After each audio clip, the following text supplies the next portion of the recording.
I was the background noise of my family, the silent hum of a refrigerator you only notice when it finally stops, while my sister, Blaire, bathed in the gold of constant praise. I was the one fixing the Wi-Fi or setting up the speakers for her endless parties. They did not hate me. They just used me as the scenery for their own starring roles. I thought I could handle being invisible, but then they started using my voice to build a lie. Now, it is time to turn the volume up and watch them drown in the silence I leave behind. My name is Audrey Zhao. I am 35 years old, and if you asked my family to describe me in one word, they would probably struggle to find one that stuck. They might say I'm quiet. They might say I am reliable. But mostly, I think they would say I am just there.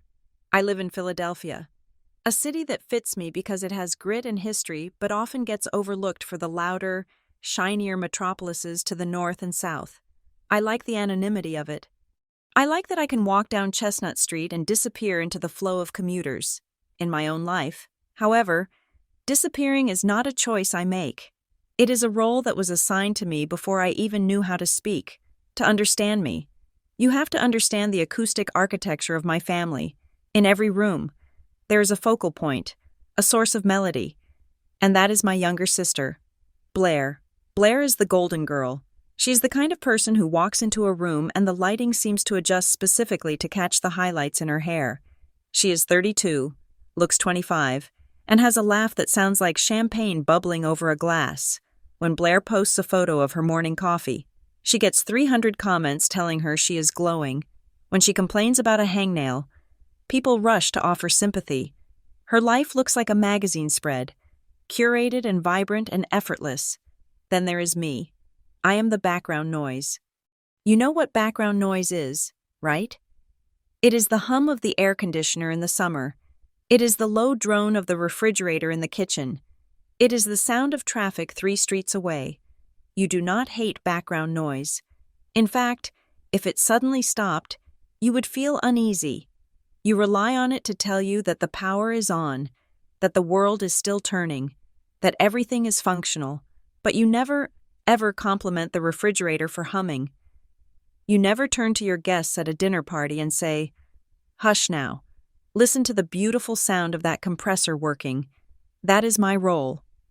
Last month, we gathered for my father's 62nd birthday at my parents' house in the suburbs. It was a typical affair. My mother, Diane, had spent 2 weeks stressing over the catering and the decorations, wanting everything to be perfect the moment I walked through the door. Carrying a bottle of aged scotch for my dad that cost me $200, the dynamic engaged. "Audrey, thank God you are here," my mother said. She did not hug me. Instead, she thrust a remote control into my hand. The slideshow won't play on the television, and the Bluetooth speaker in the patio is acting weird. Can you fix it before the guests arrive? She did not ask how my drive was. She did not ask about my life. She handed me a problem because I am the person who fixes things. I am the technical support line that never puts you on hold. I put the scotch down on the entry table, where it would later be moved to the back of the liquor cabinet and forgotten, and went to work. I reset the router because the signal was weak in the den. I repaired the speakers. I formatted the aspect ratio on the television so the photos of my dad's life didn't look stretched and distorted. I spent 40 minutes crawling behind the entertainment center, inhaling dust bunnies, checking HDMI cables. When I finally emerged, dusting off my knees, the party was in full swing. Blaire had just arrived. She was wearing a cream-colored dress that would have looked like a sack on anyone else but looked like high fashion on her. She held a small, wrapped box that probably contained a tie she picked up at a discount store. "Daddy!" she squealed, throwing her arms around him. "Happy birthday!" My father, Gary, melted. He actually glowed. "Oh, look at you," he said, holding her at arm's length. "You look stunning." "Sweetie, absolutely stunning." Diane rushed over, handing Blaire a glass of wine. "Doesn't she look great?" "Gary, I told you that color was perfect for her." "Blaire, tell everyone about the trip to Cabo.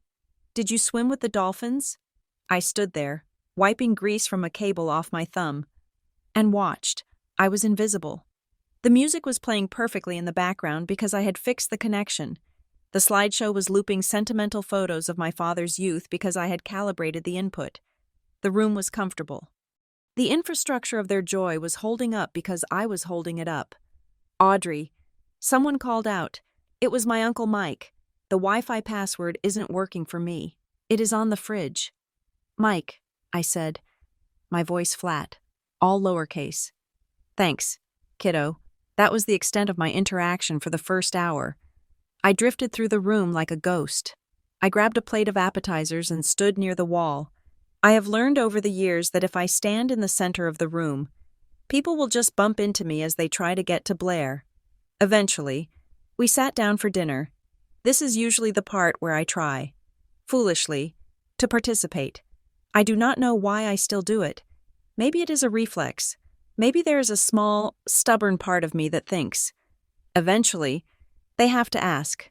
So, Audrey, my aunt asked, looking at me with polite disinterest, how is work? You are still doing the computer thing? My mother laughed, a sharp, tinkling sound. Oh, you know Audrey. She is always tinkering with gadgets. She is very technical. I cleared my throat. Actually, things are going really well. I was just promoted to lead architect on a new security project. We are developing a new algorithm for— That sounds heavy, my father interrupted, turning his head. Hey, speaking of heavy, Blaire, how is the new personal trainer? You look like you have lost 5 pounds. I closed my mouth. The sentence I had started hung in the air, unfinished, dissolving like smoke. No one noticed. The conversation pivoted instantly to Blaire's workout routine, her diet, and how hard it is to find good kale in her neighborhood. I looked down at my plate. I did not feel angry. That is the sad part. Anger implies surprise. I was not surprised. I felt a familiar, dull resignation. It is a callus that has built up over 3.5 decades. I learned a long time ago that trying to explain myself only makes me look desperate.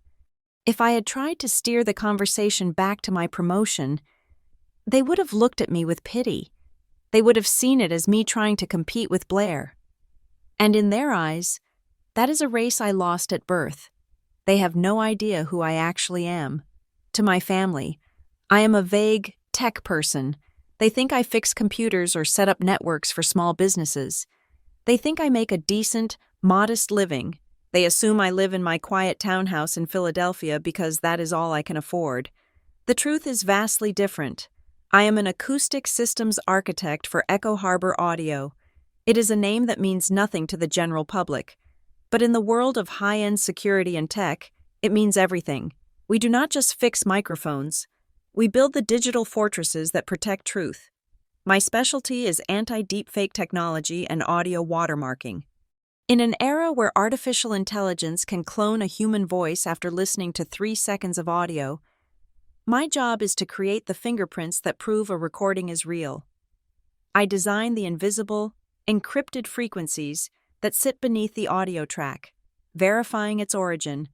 I work with major streaming platforms, government contractors, and high-profile media companies. I do not just tinker. I write the code that stops a fake CEO from ordering $1 million wire transfer over the phone. I analyze frequencies to detect the microscopic digital artifacts that reveal a voice was generated by a machine, not a human throat. I make very good money. Last year, my total compensation package was just shy of $350,000. I have a diverse investment portfolio. My townhouse is paid off. The recording studio I built in my basement is worth more than Blaire's entire wardrobe, and that is saying something. But I do not talk about it. I tried to. Once, about 5 years ago, I had just landed my first major patent. I was proud. I went to Sunday dinner and started to explain how the royalty structure worked. My mother looked at me with a glazed expression and said, "That is nice, honey, but don't work too hard. You don't want to get wrinkles before you find a husband." Then she turned to Blaire and asked if she had picked out a color scheme for her living room yet. That was the day I decided to stop casting my pearls before swine, as the saying goes.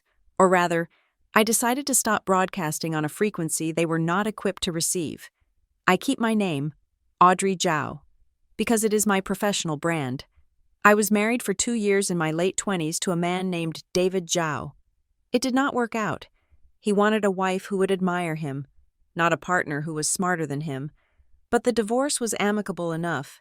By the time we split, I had already published 3 papers under the name Zhao. In my industry, name recognition is currency, so I kept it. My family thinks I kept it because I'm sentimental or because I'm too lazy to change my driver's license. Let them think that. The party wound down around 10 o'clock. Blaire was leaving. This was a production in itself.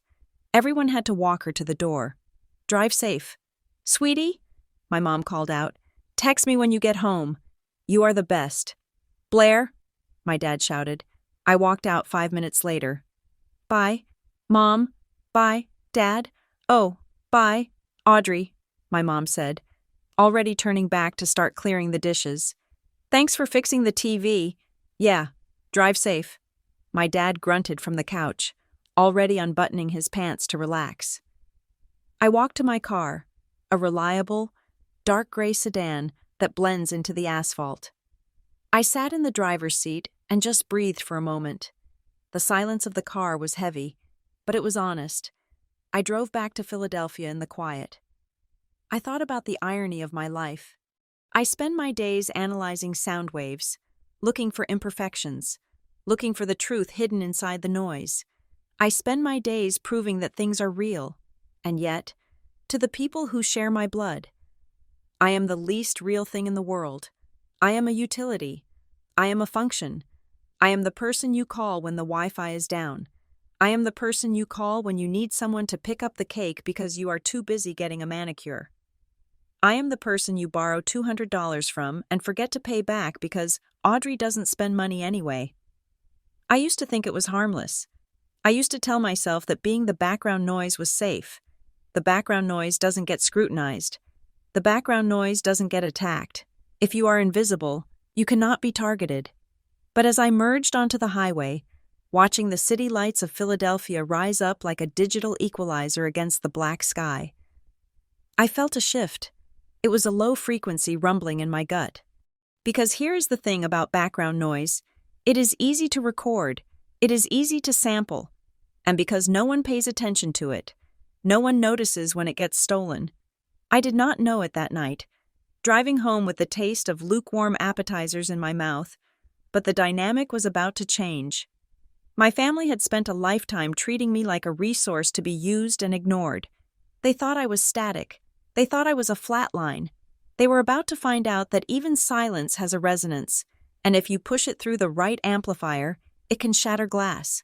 But for now, I was just Audrey Zhao, the quiet daughter, driving home alone, while my sister's laughter still echoed in my parents' living room, filling up all the space I was never allowed to occupy. The path to becoming invisible is not something that happens overnight. It is a slow fade, a gradual turning down of the gain on a microphone until the signal is just a flat line on the monitor. My career, however, went in the exact opposite direction. While I was fading out in the living room of my childhood home, I was amplifying myself in the real world. Frequency by frequency, I did not start in a high-tech lab with ergonomic chairs and unlimited espresso. I started in the mud. My 20s were a blur of black t-shirts and heavy lifting. I worked live sound for mid-tier touring bands and corporate events that smelled like stale beer and desperation. I was the girl winding XLR cables at 2 a.m. while the talent was already at the after-party. I learned how to troubleshoot a feedback loop in 3 seconds flat, while a lead singer screamed at me. I learned that sound is physical. It hits you in the chest. It can soothe you, or it can hurt you. From there, I moved into studio design. I realized I had a knack for the geometry of silence. I could walk into a room, clap my hands once, and tell you exactly where the bass was trapping and where the treble was reflecting. I designed recording booths for voiceover artists and mixing rooms for producers who had more money than ears. That was where I learned the difference between good sound and perfect sound. Good sound is what you hear. Perfect sound is what you feel. Then came the shift. The world changed. Audio stopped being just about music or dialogue. It became about data. It became about truth. I transitioned into research and development for Echo Harbor Audio 5 years ago. I remember the interview. The hiring manager played a recording of a politician admitting to a bribe. He asked me if it was real. I listened to it 4 times. I pulled up the spectral analysis. I pointed to a micro tremor in the upper register, a glitch in the breathing pattern that no human lung would ever produce. It is a splice, I told him, a very good one, but the breath gives it away. I got the job on the spot. Last year, we faced a crisis that could have toppled a major media empire, a prominent podcast host, a man with 20 million weekly listeners, was accused of making a violent threat on a hot mic. The audio leaked. It went viral in 40 minutes. Advertisers started pulling out. The stock price of the hosting platform dipped 12% in a single afternoon. My team was called in. It was a war room scenario. Pizza boxes, energy drinks, and 12 screens of code. I led the forensic analysis. I spent 18 hours straight dissecting that 30-second clip. I peeled back the layers of noise floor. I analyzed the harmonic resonance. I found the artifact.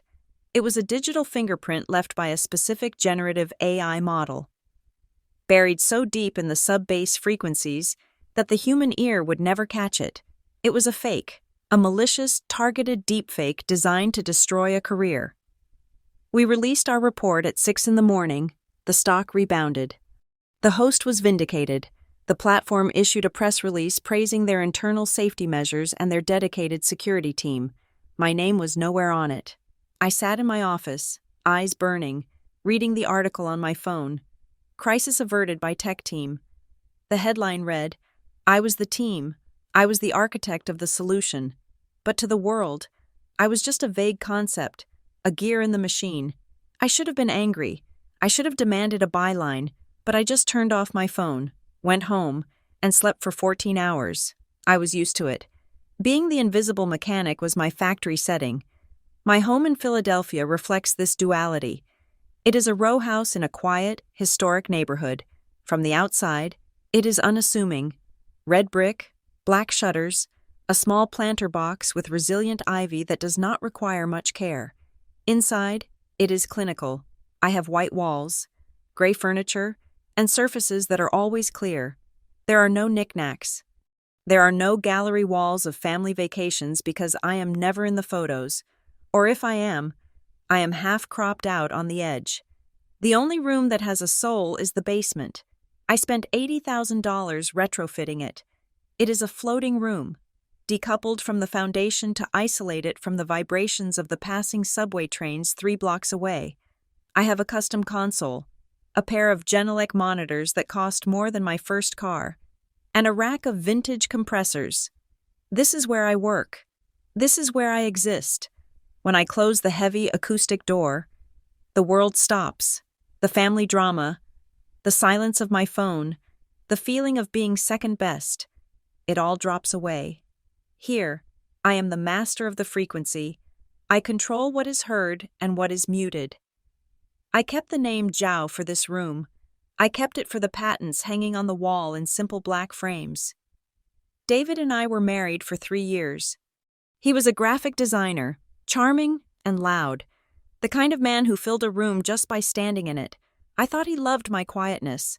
I thought he found it grounding. I realized too late that he did not find it grounding. He found it convenient. He liked that I did not fight for attention. He liked that he could shine brighter because I was the matte background. When we divorced, he assumed I would go back to my maiden name. He even joked about it, saying it would help me get a fresh start. I am keeping it. I told him as we signed the papers. "Why?" he asked, genuinely confused. "It is not even your heritage." "Audrey, because I have 3 publications in the Journal of the Audio Engineering Society under Audrey Zhao." I said, "Because my reputation is attached to that sequence of letters. I am not burning my professional equity just because you could not figure out how to be married to an equal." He did not like that, but I kept the name. It is a suit of armor now. Audrey the daughter is soft and easily ignored. Audrey Zhao the architect is formidable. My family, of course, does not know Audrey Zhao. They only know Audrey. They have never asked what an acoustic architect actually does. To them, I am just tech support with a better salary. When we talk, which is rare outside of obligatory holidays, the conversation follows a strict script. I remember a dinner about 4 months ago. It was a Tuesday. I had driven down to see them because I had news. I had just been promoted to senior lead of the watermarking division. It came with a significant raise and a stock option package that would set me up for early retirement if I played my cards right. We were eating lasagna.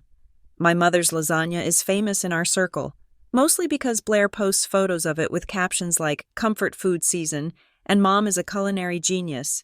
So, I started, putting my fork down. "I have some news." My mother looked up, her eyes bright.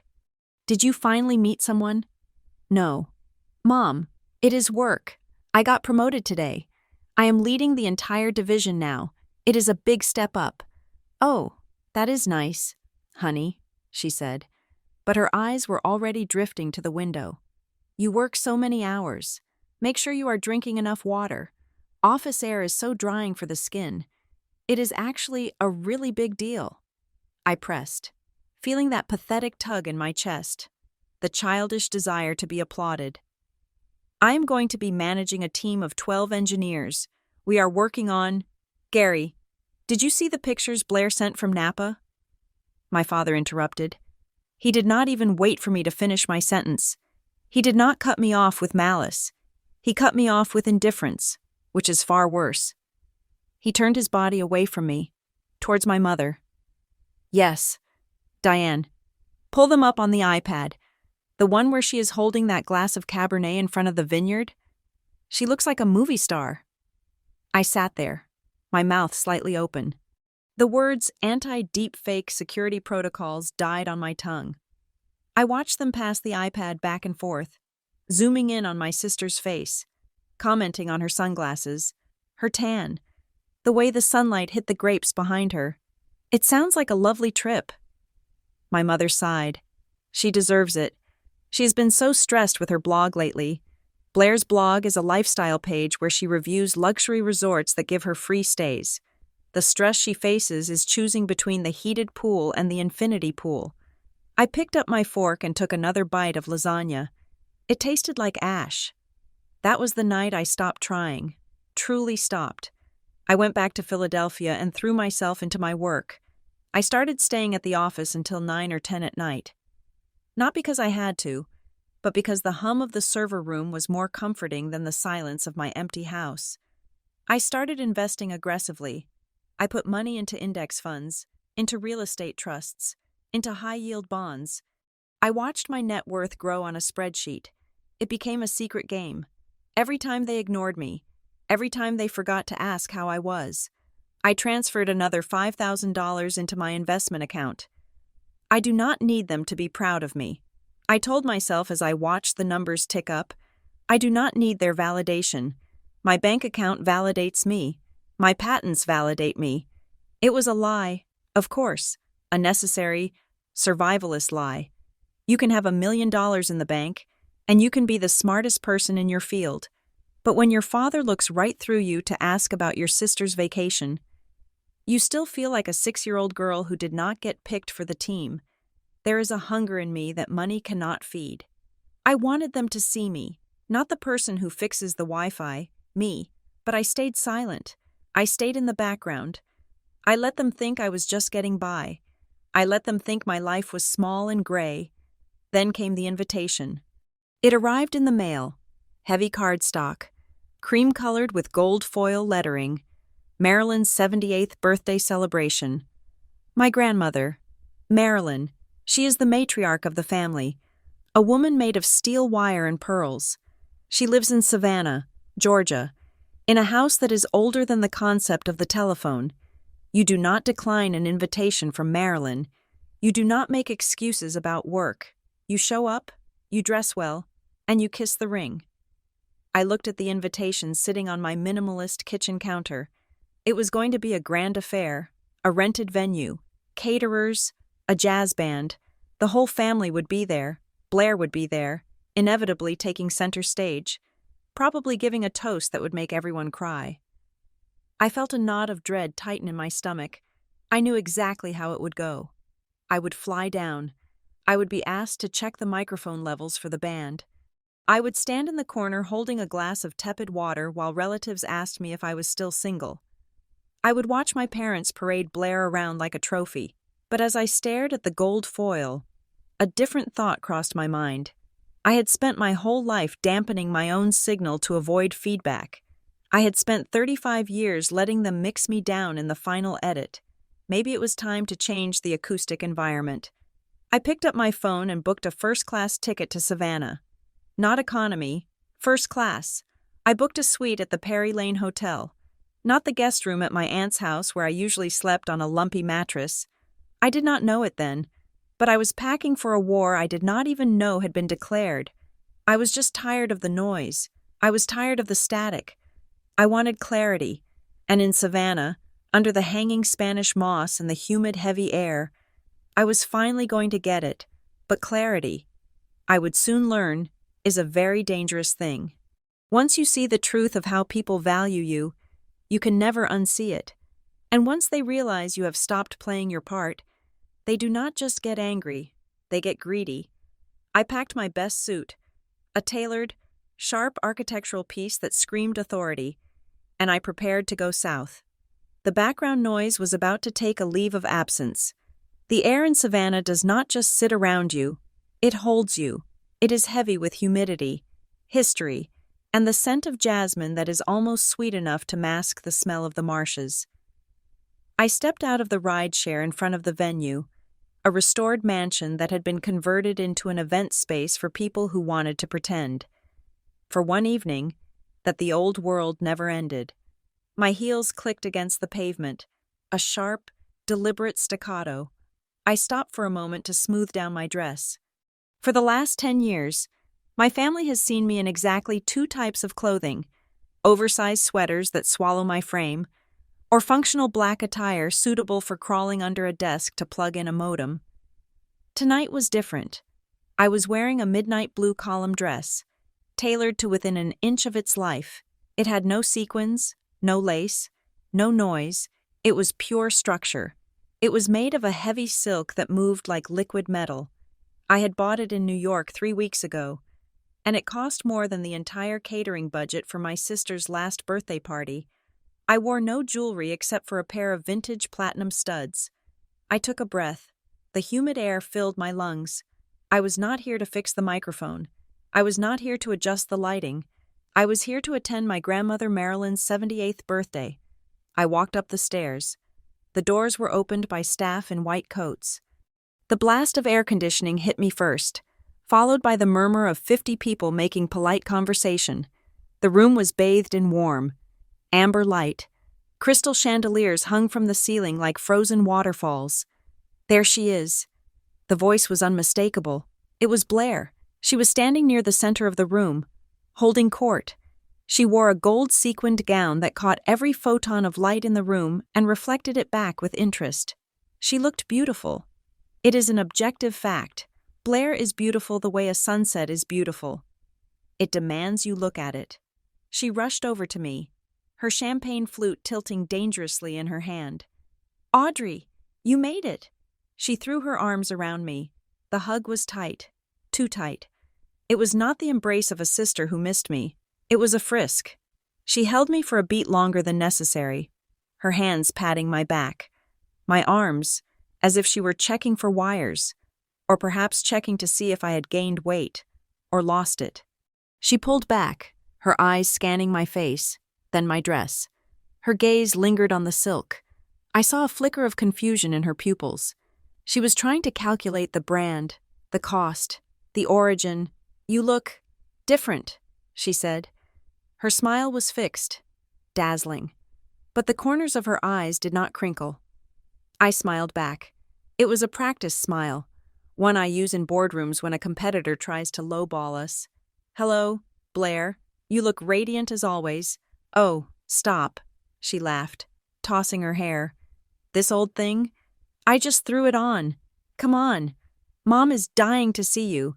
She was worried you would miss your flight and we would have to start without you." She grabbed my hand. It was a gesture of dominance, leading the child to the parent. She pulled me toward the bar where my parents were holding court with the Hendersons, a couple who owned a chain of car dealerships and had known us since we were children. "Diane, look who arrived," Blaire announced. My mother turned. She was wearing emerald green. Her eyes swept over me, and for a second, she looked blank. It was as if she was expecting the tech support version of her daughter and did not know how to process the woman standing in front of her. "Audrey," she said, recovering quickly. "You are here. Good. We were just worried about the toast. The microphone was making a popping sound earlier. Do you think you could—" "I am sure the staff can handle it." "Mom," I said. My voice was calm, low, and smooth. I did not move toward the stage. I picked a glass of sparkling water from a passing tray. "Happy birthday to Grandma." "Where is she?" My mother blinked. I had never refused a request before. It was a small rebellion, barely a ripple, but it threw her off balance. "She is sitting over by the window." My father, Gary, said. He gave me a nod. "Hey, kid, nice dress. It looks expensive. Did you get it on sale?" I took a sip of water, something like that. "Audrey is doing well." "Gary?" my mother interjected, her voice pitching up a notch as she turned back to the Hendersons. "She is still up in Philadelphia, doing her computer work, but let me tell you about Blaire. She and Logan are looking at a vacation home in Aspen. Can you imagine? Aspen. Blaire has been working so hard on her brand partnerships. Mrs. Henderson smiled politely. That is wonderful. And what do you do?" "Audrey?" I opened my mouth to speak, but my mother was faster. "Oh, Audrey is very technical," Diane said, waving her hand dismissively as if swatting away a fly. "She works for a company that does audio things, wiring and such. It is very complicated. But Blaire, tell them about the magazine feature." I stood there. The familiar feeling of being erased washed over me, but this time, it did not feel like drowning. It felt like fuel. I watched them. I watched my mother frantically trying to keep the spotlight on the golden child. I watched Blaire preen, launching into a story about a photo shoot where the lighting was just impossible.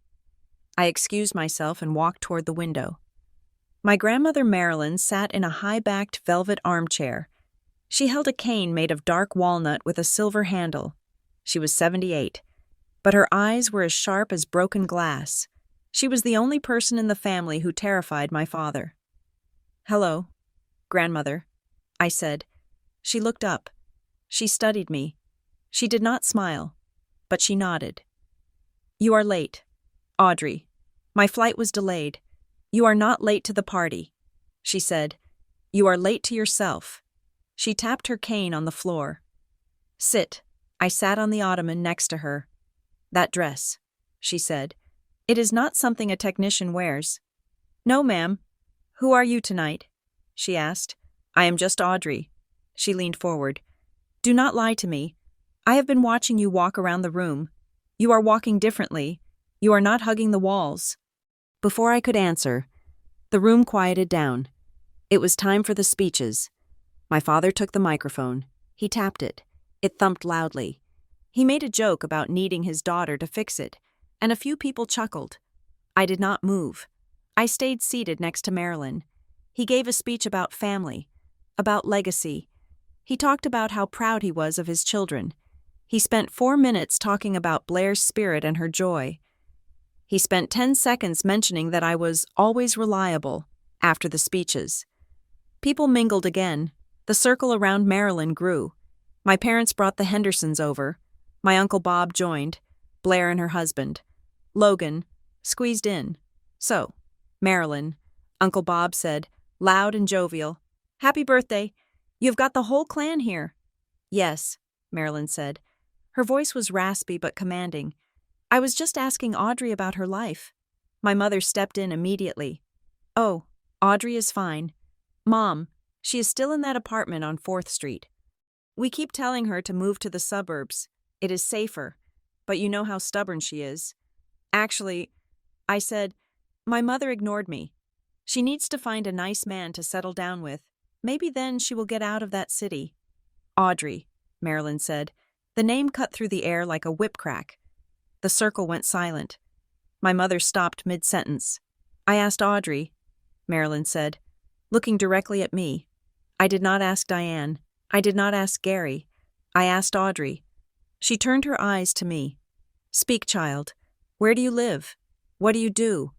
And do not let anyone else answer for you. The silence in the small circle spread. People at nearby tables stopped talking, sensing the shift in tension. It was a command performance. I stood up. I did not fidget. I did not look at my shoes. I looked at my mother, then my father, then Blaire. Finally, I looked at Marilyn. I do not live in the apartment on 4th Street anymore, I said. My voice was steady. I bought a townhouse in Society Hill 6 months ago. I paid cash. My mother's mouth opened slightly. Society Hill is one of the most expensive neighborhoods in Philadelphia. And I do not just do wiring, I continued. I am the lead acoustic systems architect for Echo Harbor Audio. I head the division responsible for developing anti-deepfake protocols for federal security contracts and major streaming platforms. If you have watched the news in the last year and heard about audio verification for political candidates, that is my code. That is my team. I paused. I let the words hang there. I designed the invisible watermarks that separate truth from fiction. I said, it turns out, truth is a very lucrative commodity these days. For 3 seconds, nobody breathed. It was a physical sensation. The air left the group. The image they had of me, the mousy, quiet girl with the screwdrivers and the router cables, shattered. It was replaced by something they did not recognize: authority. Competence, wealth. My father was the first to recover. The shock on his face was replaced instantly by a look I knew well. It was the look he had when he looked at a new car or a real estate listing. It was calculation. Wait, he said, his voice dropping the jovial tone and becoming serious. Echo Harbor? The tech firm that just went public last quarter? Yes, I said. You have stock? I am a founding member of the security division. Dad, I have significant equity. Gary's eyes widened. He actually took a step toward me. Why did you not say anything? Audrey, that is incredible. Do you know what their market cap is right now? We should look at your portfolio. You need to make sure those assets are diversified. I have a guy in New York who handles... I have it handled. Dad, I said. I cut him off. I cut him off in the middle of a sentence. It was the first time in 35 years I had ever interrupted him. I have a team of financial advisors. Gary stopped. He looked at me as if I had grown a second head, but he did not look away. He looked at me with a sudden, intense fascination. Diane was fluttering. Well, she said, her voice high and brittle. Well, isn't that wonderful? Why didn't you tell us? We could have celebrated.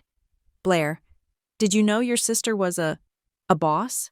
She used the word boss awkwardly, trying to bridge the gap. I turned to look at Blaire. She was standing next to Logan. The smile was still plastered on her face, but it had died. It was a corpse of a smile. Her eyes were dark. For her entire life, she had been the sun. She had been the only source of light, and now she was realizing that while she was glowing, I had been building a nuclear reactor in the dark. That is great. Audrey, Blaire said. Her voice was thin. Really? So you are rich now? I took another sip of my sparkling water. I am comfortable, I said. Logan, her husband, leaned in. He was a man who always wore suits that were slightly too tight, trying to look European, but ending up looking restricted. Echo Harbor. Huh? He said, a greasy charm coating his voice. I have been reading about their audio AI. We should talk. I have got some ideas for a startup that could really use that kind of tech. Family discount on the consulting? He winked. I did not wink back. I do not do consulting for family. Logan, my contract is exclusive. The rejection was polite, but it was absolute. Marilyn let out a sound that might have been a laugh or a cough. She tapped her cane again. Good, she said. She reached out and took my hand. Her skin was dry and paper thin. You finally showed up, she whispered, so only I could hear. The rest of the night was a blur of surrealism. Suddenly, My glass was never empty.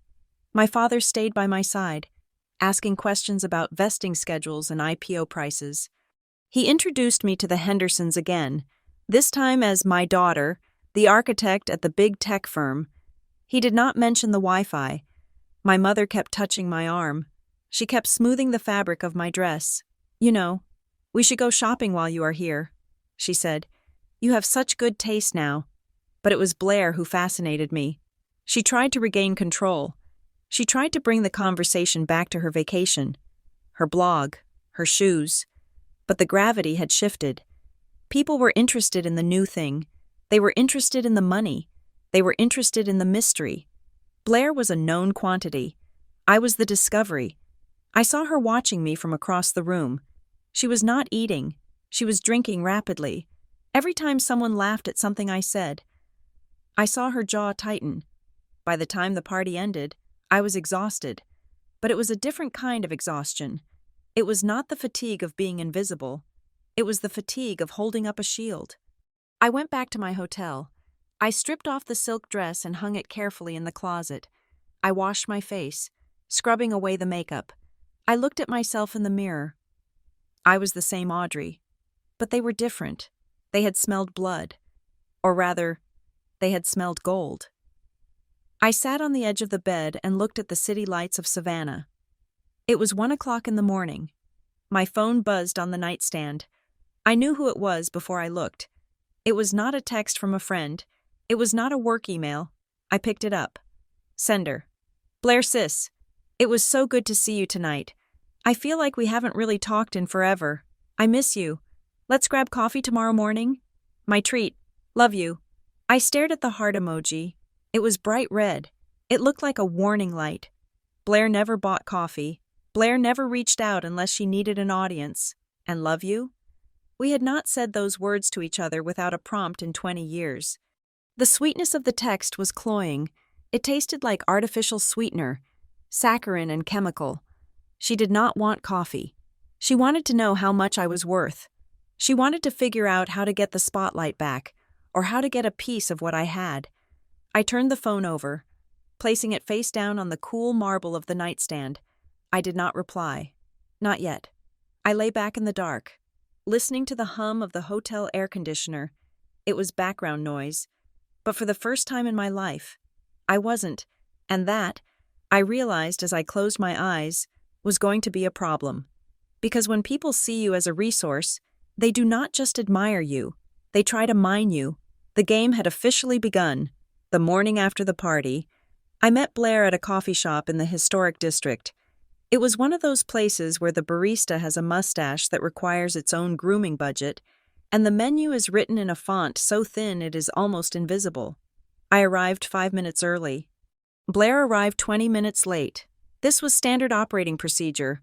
In the past, I would have spent those 20 minutes checking my email, feeling anxious that I was wasting time, or worrying that she had forgotten me. Today, I just sat by the window and watched the tourists walk by. I felt different. The armor of my bank account and my title was still on, invisible but heavy. When Blaire finally breezed in, she brought a whirlwind of energy with her. She was wearing oversized sunglasses and a casual outfit that I knew cost more than my first car. She kissed the air next to my cheek and collapsed into the chair opposite me. "I am so sorry," she gasped. "The traffic was a nightmare. And then I had to answer a call from my brand manager. It is just non-stop." "Audrey, you have no idea." I smiled. "It is fine. Blaire, I just got here." She lowered her sunglasses, looking at me with those wide, clear eyes that had gotten her out of speeding tickets and into VIP sections her entire life.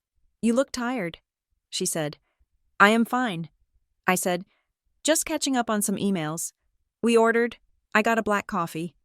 Blaire ordered something that involved matcha, lavender, oat milk, and 3 specific instructions about the temperature. When the drinks arrived, she did not drink hers immediately. She spent 3 minutes arranging the cup next to her sunglasses and her clutch, taking photos from different angles. "For the gram," she muttered, adjusting the lighting. Finally, she put the phone down and sighed, a long, tragic exhale that signaled the beginning of the performance. "So, she said, leaning in. Last night was… Wow. Everyone is still talking about you. I mean, Echo Harbor? Seriously? I took a sip of my coffee. It is just a job. Blaire, no, it is not, she insisted. It is huge. And here I was, thinking you were just, fixing routers. I feel so bad that I did not know. But honestly, Audrey, I have been so wrapped up in my own stuff. It is really hard right now. Here it comes. I thought, what is wrong? I asked, playing my part. Blaire looked out the window, her expression crumbling into a perfect mask of distress. It is the industry, she said. The algorithm changed again. My engagement is down 10%. And the brands? They are squeezing us.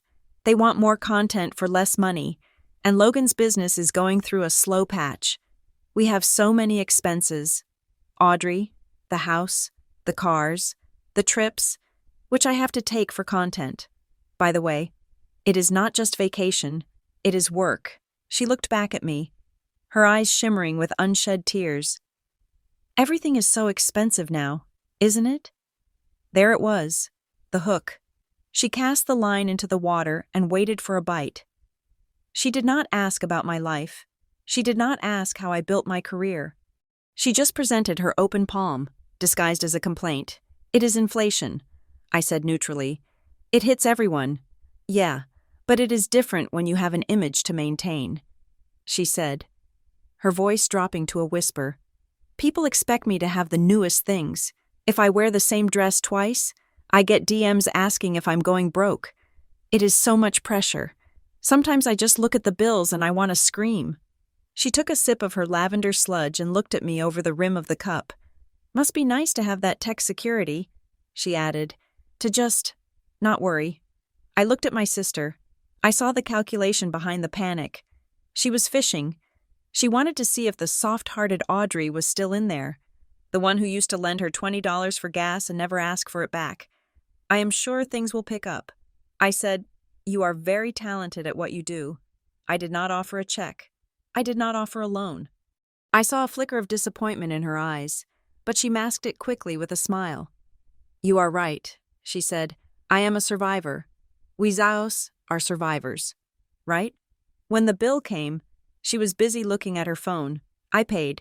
It was $14, a small price to pay for the confirmation that nothing had actually changed. But the assault was a coordinated effort. I was back in my hotel room packing my bag when my mother called. Audrey, she chirped. Are you still in town? Yes, Mom. I'm flying out in 3 hours. Oh, good. Listen, Dad and I were just talking about how proud we are of you. Really. Audrey, we had no idea you were doing so well. Thanks. Mom, it is just, well, it makes me think about how fast time goes. You are doing so well. And we are getting older. I paused, folding a shirt. What is wrong? Mom? Nothing. Nothing is wrong. It is just, my knees are getting worse, and standing in that kitchen to cook for everyone during the holidays. It is getting so hard. We had a contractor come out to look at doing a remodel, raising the counters, making it more accessible, so I can keep cooking for the family, for you. I waited, but the quote was just astronomical. She sighed. $25,000. Can you believe that? We obviously can't afford it. I guess we will just have to make do.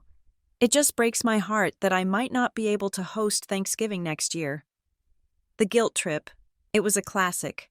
She was leveraging her health and the family tradition to pry open my wallet. I sat on the edge of the bed. I could afford $25,000. I could write that check right now and not even notice it in my monthly balance. And there was a part of me, the little girl who wanted her mother to look at her with pride, that wanted to do it. Send me the contractor's number. I said, what? Send me the number. I will look at the quote. If it is reasonable, I will handle it directly with him. Oh, Audrey. You are an angel, Diane shouted. I knew you would understand. It is for the family. Really. I hung up. I did not send her the money. I called the contractor. I verified the license. I negotiated the price down to $22,000 by pointing out unnecessary materials. I paid him directly with a credit card to get the points. I made it clear. No cash goes to Diane. The work is done, or the money is returned to me. I thought I was being smart. I thought I was controlling the situation. Then, 10 minutes later, my father called. "Hey, kiddo." Gary's voice boomed. "Hi, Dad. Mom told me what you did for the kitchen. That is really decent of you. Audrey, it is an investment in the house." I said, Yeah. Listen, since we are talking finances, I was looking at my life insurance policy. Turns out I let it lapse a few months ago. Stupid oversight, but to reinstate it, they want a lump sum of $6,000. He paused. I was going to pull it from my retirement, but the market is down. I would take a hit. Must be nice to have that Echo Harbor stock options to fall back on. Huh? The phrase, "must be nice," grated on my nerves like sandpaper. It is the anthem of the envious. It dismisses all the work, all the late nights, all the sacrifice, and reduces success to luck. Send me the policy number. Dad, I will call the agent. I paid the premium directly to the insurance company. By the time I landed back in Philadelphia, I had spent nearly $30,000, but I felt in control. I had not given them cash. I had solved problems. I told myself this was different. This was me being the responsible, successful daughter. And then, the reward came. My phone pinged, a notification. "You have been added to Zhao Family Fun." I stared at the screen. I had known about this group chat for years. I had heard them referencing it at dinners. Did you see the meme Mom posted? Did you see the video Blaire sent? I had never been in it. I was the background noise. I did not need to be in the broadcast loop. But there I was. Diane. "Welcome to the chat. Sweetie, so happy to have the whole family here." Blaire. "Yay. Sis is finally in the loop." Gary. "Welcome aboard, architecture tycoon." Then came the photos. Blaire posted a selfie of us at the coffee shop with the caption, "Quality time with my big sis. So proud of her." Sister success. My mother posted a picture of the old kitchen with the caption, "Saying goodbye to this old thing. Can't wait for the upgrade thanks to our generous Audrey." Heart emojis, thumbs up, gifs of dancing bears. I sat on my couch in my quiet, gray living room, scrolling through the chat. I felt a warm flush spread through my chest. It was pathetic, really. I am a 35-year-old woman who manages complex cryptographic systems. Yet here I was, getting a dopamine hit because my sister sent me a sticker of a cat. It felt like I had finally arrived. The wall was down. They were talking to me. They were including me. I typed back, "Thanks, everyone. Glad to be here." Immediately, 3 people liked the message. For the next week, my phone buzzed constantly. Good morning texts, funny videos, updates on the kitchen renovation. Blaire even asked my opinion on a pair of shoes she was buying. Blaire. Red or black? What do you think? Sis? Me. The red ones pop more. Blaire. You are so right. Buying them now? I felt seen. I felt heard. I started to let my guard down. I told myself that maybe I had been too harsh. Maybe they just didn't know how to relate to me before. Maybe now that they knew I was successful, they felt they could connect with me on a different level. Maybe the money didn't matter. Maybe the money just broke the ice. I was deluding myself. I was starving. And they had handed me a cracker. And I was calling it a feast. Then, Grandmother Marilyn called. It was a Sunday evening. I was in my basement studio, calibrating a new microphone. Audrey.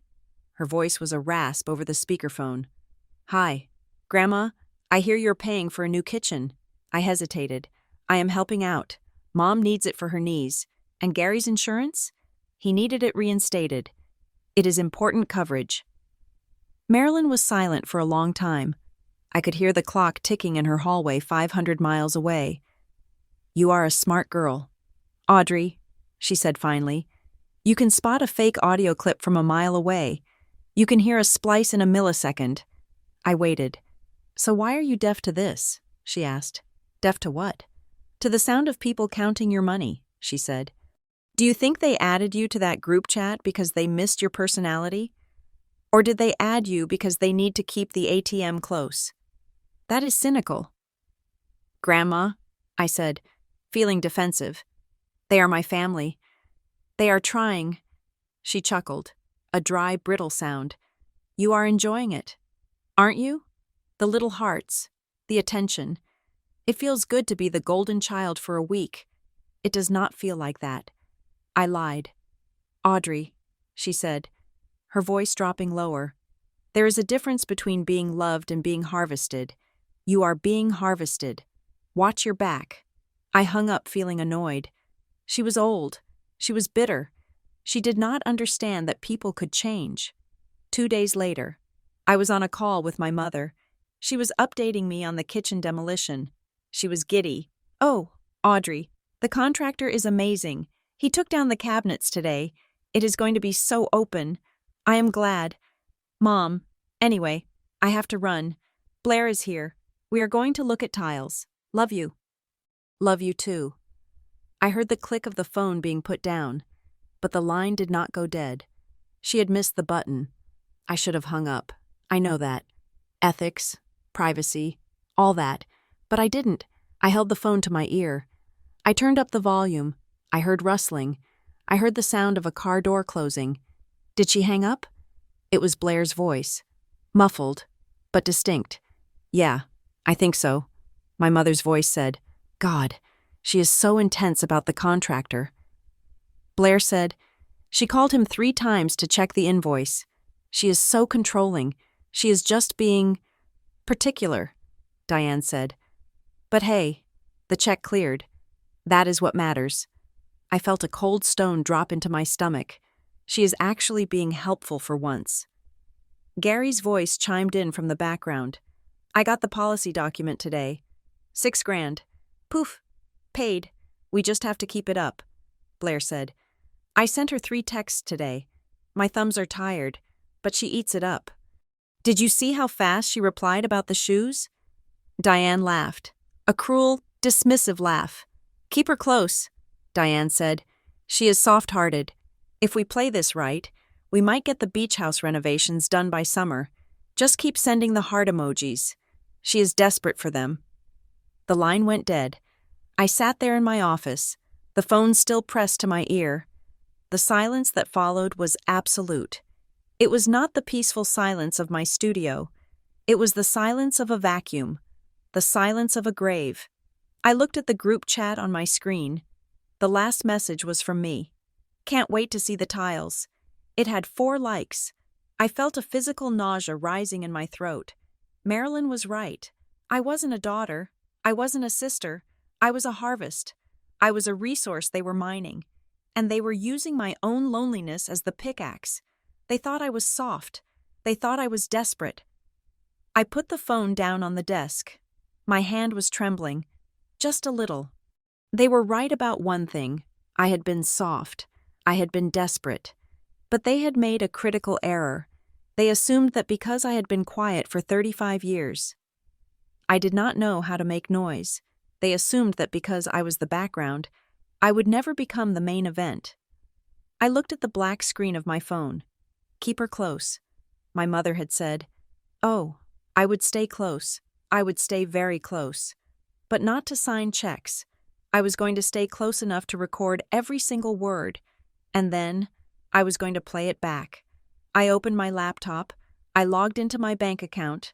I did not transfer any money. Instead, I opened a new folder on my secure drive. I named it Evidence. If they wanted a show, I would give them a production. The second time I went to Savannah, I did not pack a silk dress. I did not book a suite at the Perry Lane Hotel.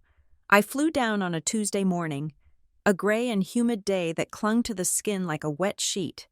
I rented a nondescript sedan and drove straight to my grandmother Marilyn's house on Jones Street. The house is a fortress of brick and ivy, built in 1850-something, smelling of beeswax and old money. The maid let me in without a word, leading me to the sunroom where Marilyn sat. She looked smaller than she had at the party, frail in the morning light, but her eyes were still two burning coals of intelligence. On the table in front of her sat a manila envelope. It was thick. Next to it was a glass of iced tea that was sweating onto a coaster. "Sit down, Audrey," she said. I sat.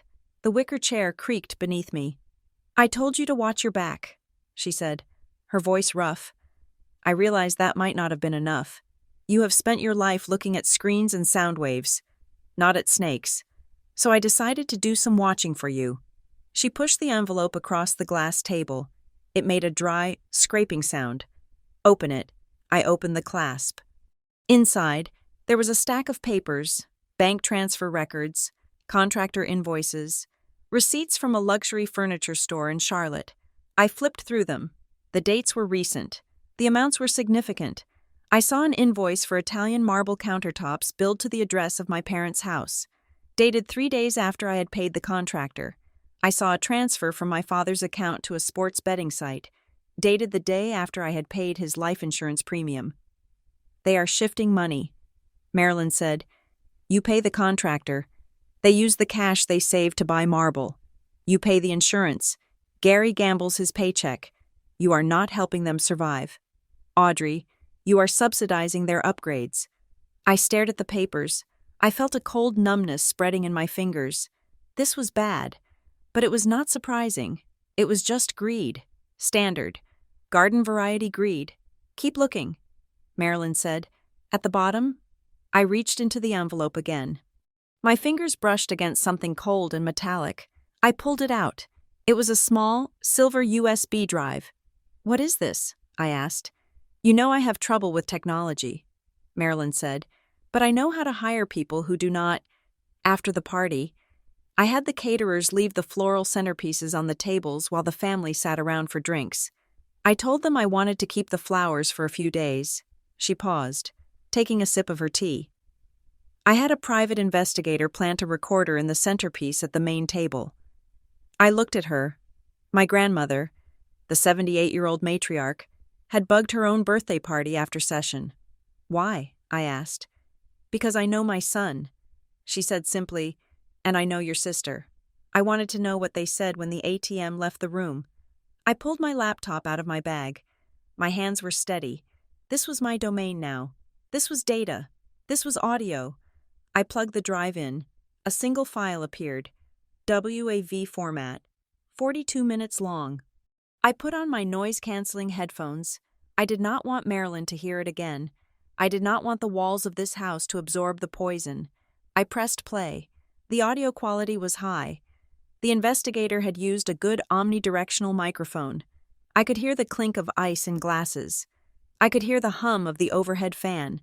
For the first 10 minutes, it was banal chatter. They were dissecting the guests, making fun of Mrs. Henderson's dress.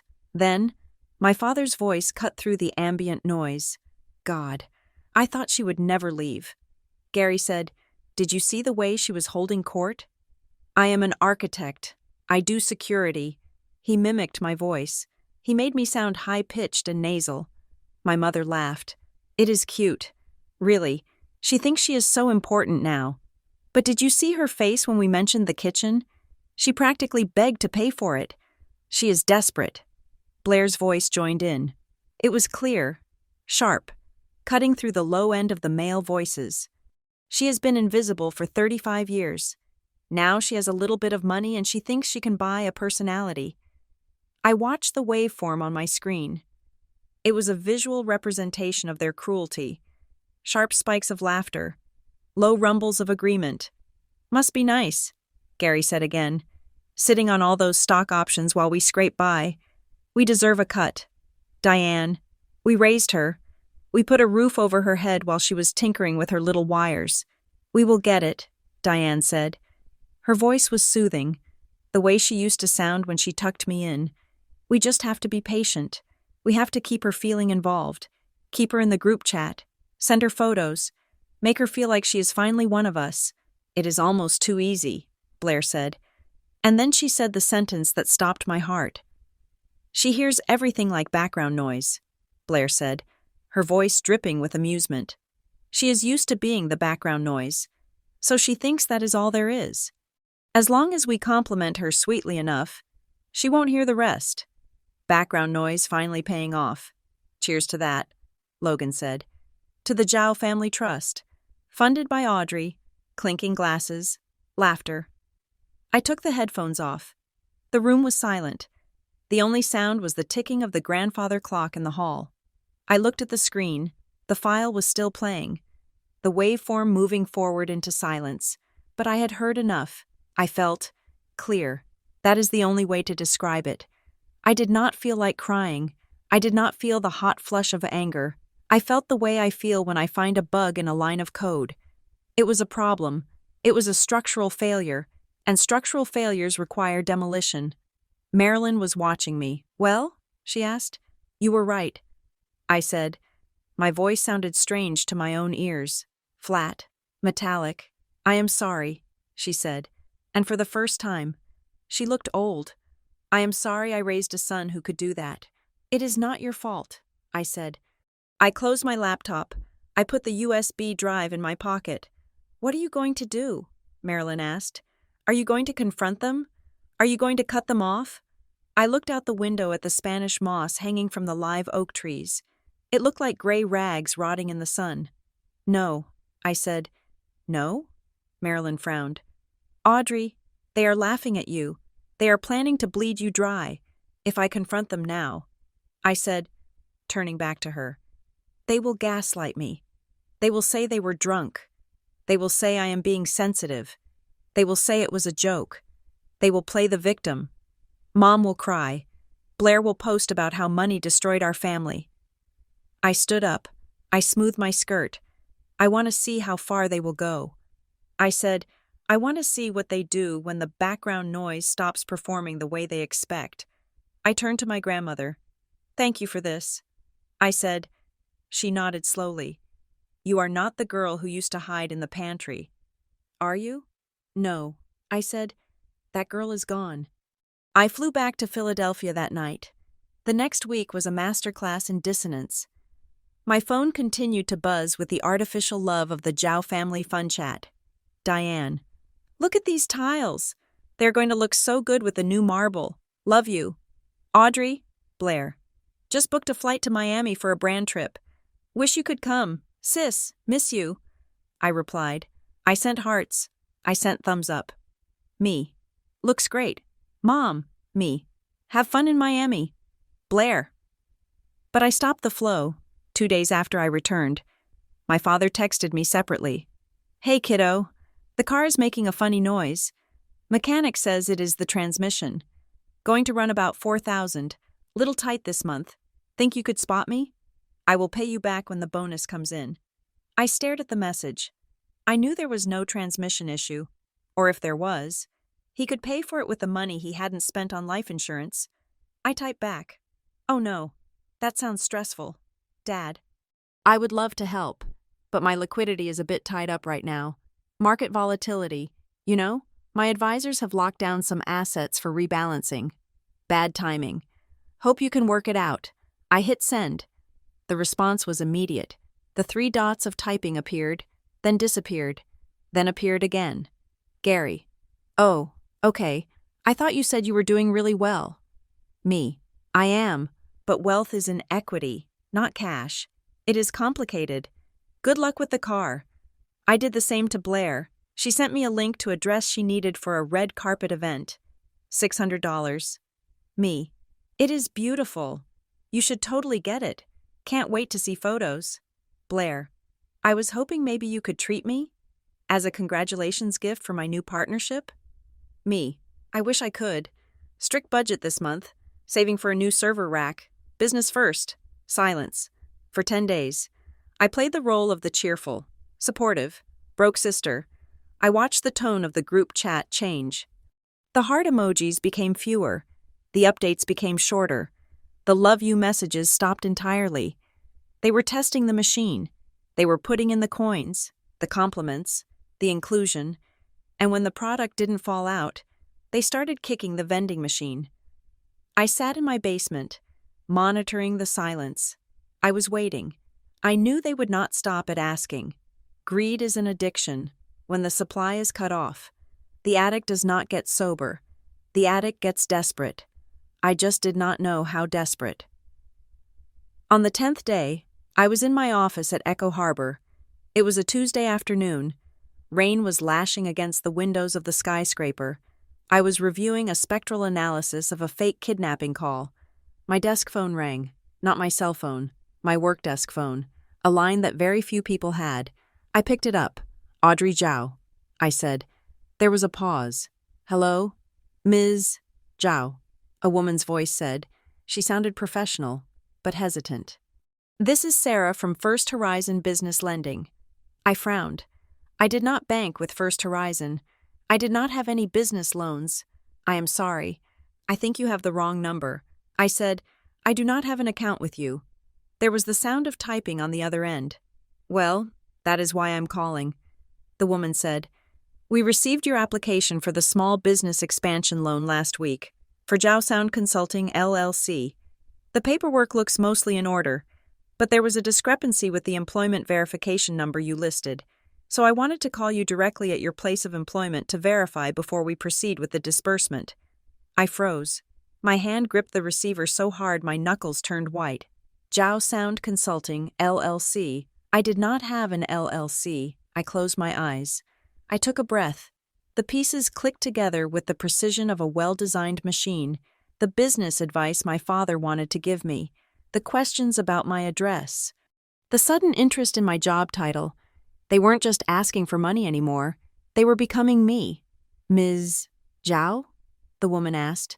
Are you there? I opened my eyes. I looked at the rain sliding down the glass. Yes, I said. My voice was very calm. I am here. Can you tell me exactly how much that loan application is for? $75,000, she said. $75,000. The price of a beach house renovation. The price of a new car. The price of my identity. I did not scream. I did not panic. I felt a cold, sharp smile touch my lips. It was the smile of the architect who finally sees the flaw in the design that will bring the whole building down. Sarah, I said, do not approve that loan, but do not cancel it either. Excuse me? I need you to send me a copy of everything you have. I said, the application, the signatures, the IP address. It was submitted from, everything. Is there a problem? Ms. Zhao? No. I said, there is no problem. There is just a solution. And I am going to need that paperwork to build it. I hung up the phone. I looked at the Zhao Family Fun group chat on my cell phone. Blaire. Missing you guys. Hope everyone is having a great week.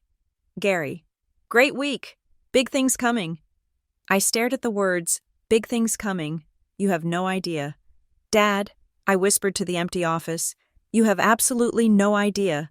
The click of the receiver as I ended the call with the bank did not bring silence. It brought a rushing sound in my ears, the physiological roar of adrenaline flooding my system. I did not stand up. I did not pace. I did not go to the break room for water. I am an engineer. When a system is breached, you do not panic. You isolate the node. You assess the damage. You trace the intrusion. I unlocked my workstation. I have 3 monitors. I needed all of them. On the left screen, I pulled up the state business registry for North Carolina. On the right screen, I pulled up my credit monitoring services, all 3 bureaus. In the center, I opened a blank document to log the timeline. Type, enter, search. There it was. Zhao Sound Consulting, LLC. Filing date, 18 days ago. Registered agent, Gary Zhao. Principal address, 405 Maple Drive, Henderson, North Carolina. My parents' house. Managing partners listed, Gary Zhao, Blaire Zhao Miller, and Audrey Zhao. I stared at my name. It looked sterile and official in the Helvetica font of the Secretary of State's website. They had not just used me as a reference, they had made me an owner. They had forged a digital signature, likely a simple copy-paste from an old birthday card or a tax document I had sent them years ago, to ratify the Articles of Incorporation. I switched to the credit report. Inquiry. First Horizon Bank. Hard pull. Inquiry. Capital One Small Business. Hard pull. Inquiry. Lexus Financial Services. I felt a sharp, cold laugh bubble up in my throat. Lexus. Of course. Because you cannot run a fraudulent consulting firm without a luxury company car. Blaire probably picked out the color. I picked up my cell phone. My hand was shaking, not from fear, but from a rage so cold it burned. I dialed my father. He answered on the second ring. "Hey, there she is," he shouted. His voice was jovial, too loud. The voice of a man who thinks he has gotten away with something. "We were just talking about you." "Dad," I said. I cut through his noise like a razor. "Why is there a limited liability company registered in North Carolina with my name on it?" The silence on the other end was brief. Maybe 2 seconds. It was the pause of a man shifting gears, recalibrating his lie. "Oh, that?" Gary said, his voice dropping an octave, becoming dismissive. "That is just paperwork. Audrey, just administrative stuff. I was going to tell you about it this weekend. You forged my signature. Dad, you listed me as a managing partner. You applied for a $75,000 loan." I heard him sigh, an exasperated sound, as if I were a child refusing to eat my vegetables. "Audrey, listen to me. You are making this sound ugly. And it is not, it is strategy. We are building a family business. Jiao sound. It has a ring to it, right? But look, Blaire and I, our credit scores are a little dinged up right now. The economy, you know? But you are pristine. We just needed your name to anchor the application. It is a placeholder." "A placeholder?" I repeated. "You are using my credit history to buy a Lexus. It is a company vehicle," he snapped. "For client meetings. You have to spend money to make money. Audrey, you of all people should know that. We are doing this for the family. When this takes off, everyone wins. You get a cut. We all get a cut. Why are you being so territorial?" "Because it is fraud. Gary, it is a federal crime." "Oh, stop with the legal mumbo-jumbo," he said. "You are my daughter. I am your father. It is not fraud. It is cooperation. We are partners." "I am not your partner," I said. "I am your victim." I hung up. I did not wait. I knew what was coming next. The pincer's movement. 30 seconds later, my phone lit up. Mom calling. I let it ring 3 times. Then I answered. Audrey. She was crying. Immediate. Full-throated sobs. I could picture her standing in the kitchen, clutching the phone with both hands. "Why are you doing this to your father?" "He is shaking." "Audrey, he is shaking. He stole my identity. Mom, he borrowed your reputation," she shrieked, "because he is proud of you. He wants to show the world that the Zayos are a team. Blaire has been working so hard on the branding. She made a logo. It is beautiful. And you just want to crush it? Because you are jealous?" "Jealous?" I asked, genuinely baffled.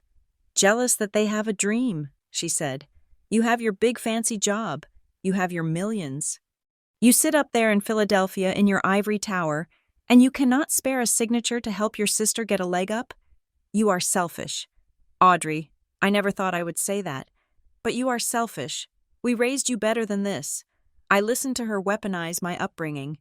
I listened to her twist the narrative until I was the villain for objecting to bank fraud. "If you do not take your name off that loan," I said, "I will call the police." "You wouldn't dare," she hissed. "You would arrest your own father? You would shame us like that?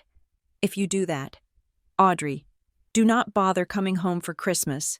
Do not bother coming home ever." I looked at the rain hitting the window of my office. "Okay," I said. I hung up again. My phone pinged. Instagram notification. Blaire mentioned you in their story. I opened the app. It was a black screen with white text, set to sad. Acoustic music. It is crazy how money changes people. Some people forget family when they get successful. They forget who wiped their tears when they were little. Whatever. Karma knows the address. Family first, fake people heartbroken.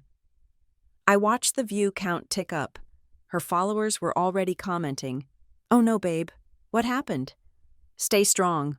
Queen, jealousy is a disease. Get well soon to them." I put the phone down on my desk. They were not stopping. They were accelerating. I realized then that my initial assessment was wrong. I thought they just wanted money. I thought if I gave them $20,000 for a kitchen, they would go away. But they did not want a donation. They wanted a host. They looked at my credit score, my reputation, my clean legal record, and they saw a suit of armor they could wear to plunder the world. They wanted to run up debts in my name, default on them, and leave me with the wreckage while they kept the cash and the cars. They were not borrowing my cup of sugar. They were burning down my house to warm their hands. I took a breath. I needed to think like an architect. If I shut down the loan now, if I escalated it to the proper channels today, it would turn into chaos. It would be my word against theirs. They'd claim I verbally approved it. They'd claim it was a misunderstanding. The bank might pull the loan, but the LLC would still exist. They'd just find another lender, probably a shadier one. I needed them to commit. I needed them to put it in writing. I needed them to corner themselves with a trail of digital evidence they couldn't explain away. I picked up my phone. I composed a text to the group chat. Me. I am sorry. I panicked. Mom is right. I am being protective because I worked hard for my credit score, but I do not want to hold the family back. I watched the 3 dots appear instantly. They were glued to their screens. Diane. Oh, honey. Thank God. I knew you were just stressed. Gary. It takes a big person to apologize. Kiddo, we forgive you. Blaire. Love you, sis. I will delete the story. I typed again. Me. But we need to do this professionally. If my name is on the paperwork, I need to see the operations. I can't use my Echo Harbor email for this. It is monitored by compliance.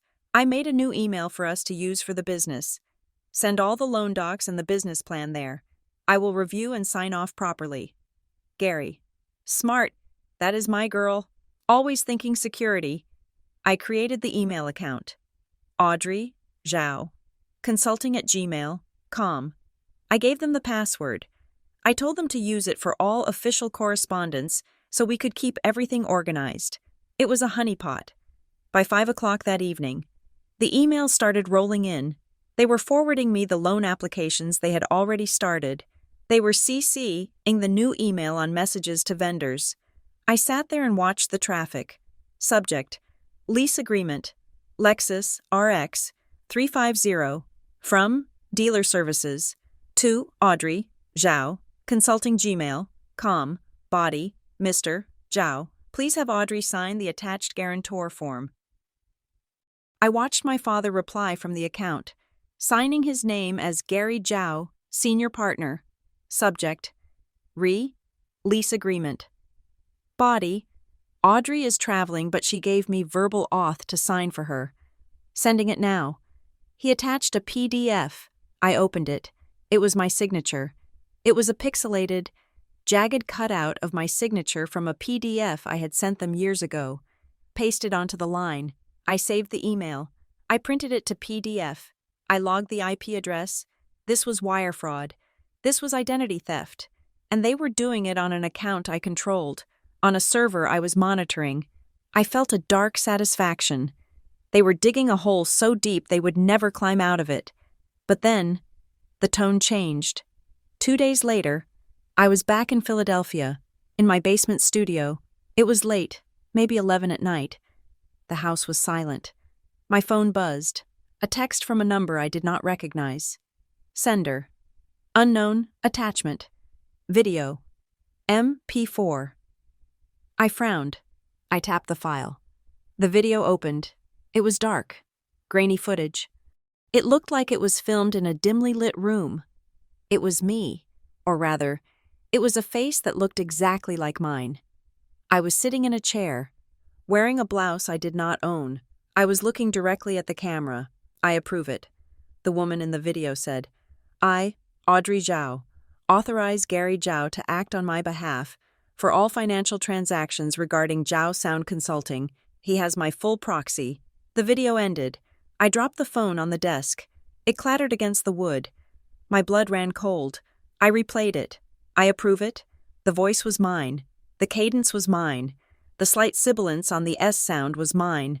But I had never recorded that video. I pulled the file onto my computer.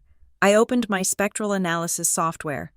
the tools I used every day to catch liars. I zoomed in on the eyes. The blinking pattern was too regular. I zoomed in on the lips. The synchronization with the plosive sounds was off by 12 milliseconds. I analyzed the background noise. It was a loop. It was a deep fake. And it wasn't a cheap one. It wasn't some app on a phone. This was rendered. Someone had taken hours of footage of me. Maybe from the wedding videos. Maybe from old home movies. Maybe from hidden cameras at the birthday party. And fed it into a model. They had stolen my face. They had stolen my voice. I realized then that Logan, Blaire's husband, had been asking me questions about my tech for a reason. He wasn't interested in the science. He was interested in the capability. They were using my own field against me. They were using the technology I dedicated my life to fighting. And they were using it to enslave me. I looked at the waveform of my own fake voice on the screen. It was jagged, ugly, violent. I approve it. No, I whispered to the empty room. You don't? I was not just the victim anymore. I was the expert witness. And they had just handed me the murder weapon. I reached for my hard drive. I needed to back this up. I needed to secure the chain of custody, because this wasn't just a family dispute anymore. This was war, and in a war of frequencies. They had no idea who they were up against. I typed a reply to the unknown number. Me. Who is this? The response came back instantly. Unknown. Just a friend of the family. We thought you'd like to see what we have on file, just in case you change your mind about the loan. Blackmail. I stared at the screen.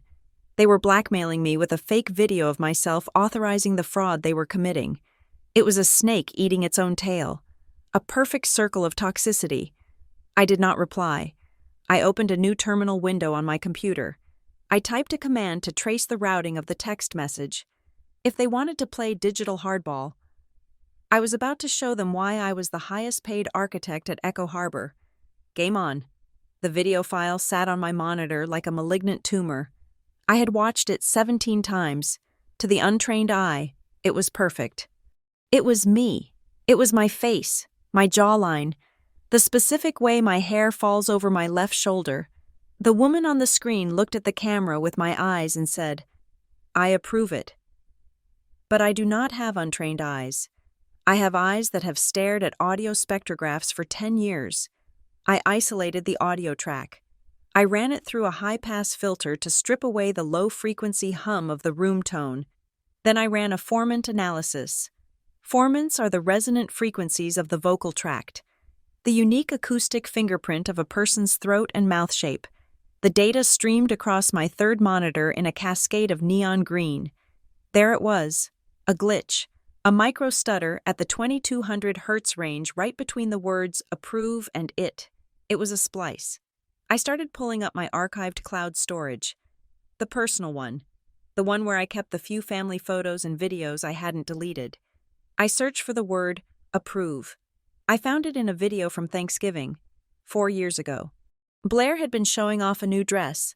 I was in the background, holding a glass of wine. My mother had asked, Do you like the color, Audrey? And I had said, It is nice. I approve. They had taken those 2 words, I approve, and pitched them down 3 semitones to match the serious tone of the fake video. They had stretched the vowels using a time expansion algorithm to make it sound more formal. Then I looked at the face. The lighting was wrong. The shadows on the nose did not match the light source in the background.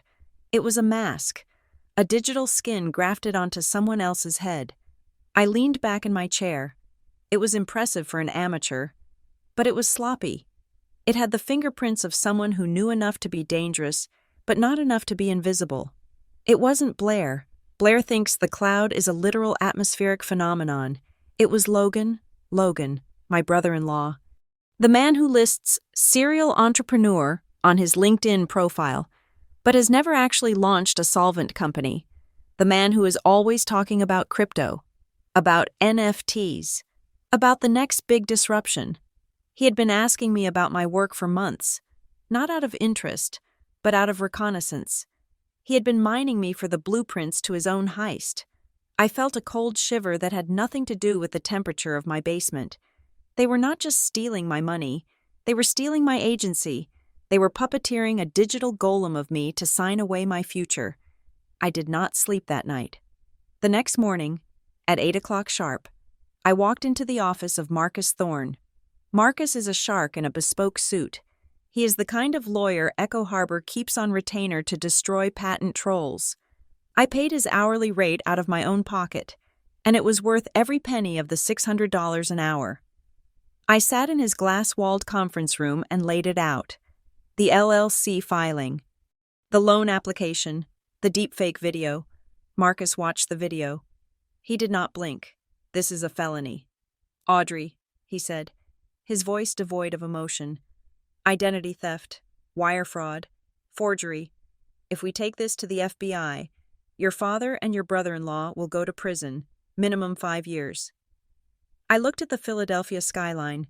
I thought about my father teaching me to ride a bike. I thought about him stealing my credit history to buy a Lexus. I do not want them in prison. I said, "Not yet." Marcus raised an eyebrow. "I want to stop the bleeding." I said, "I want the LLC dissolved. I want the loans canceled, and I want to make sure they can never use my name again." Marcus nodded. "We can do that. We will file an immediate injunction. We will send a cease and desist to the domain registrar for the website they set up. We will notify the banks of the fraudulent application, and we will send a formal demand letter to Mr. Gary Zhao and Mr. Logan Miller." He paused. "But you need to understand, Audrey, once I send these letters, there is no going back. This is a declaration of war. You are nuking the bridge. Nuke it." I said. The letters went out via courier that afternoon. I was sitting in a team meeting at Echo Harbor when my phone started to vibrate. It did not stop. It buzzed against the mahogany table like an angry hornet. Mom calling, Dad calling, Blaire calling. I turned the phone over. I focused on the presentation about encryption keys. I did not answer. At 5:30, I left the office. I listened to the voicemails in the car. The first one was my mother. She was not crying this time. She was screaming, "How dare you?" Her voice cracked. "A sheriff just delivered a letter to the house. A legal threat? Against your own father? Have you lost your mind? We are family. You do not sue family." The second one was my father. He sounded breathless, like he had been running. "Audrey, you need to call off your attack dog, now. You are going to ruin my reputation in this town. If people find out my daughter is suing me, I will be a laughingstock. You are overreacting. It was a misunderstanding. Pick up the phone." The third one was Logan. His voice was smooth, dangerously calm. "Hey, Audrey, just saw the paperwork. Look, I think you are confused. We were going to give you equity. We were doing you a favor. But if you want to play hardball, remember who has the tapes. You do not want that video getting out. It would look bad for a security architect to be seen approving a fraudulent loan. Wouldn't it? Even if it is fake. The mud sticks. Call me." I gripped the steering wheel. Logan was threatening to release the deepfake to ruin my career if I didn't let them use the deepfake to ruin my credit. It was a paradox of stupidity and malice. I did not call them back.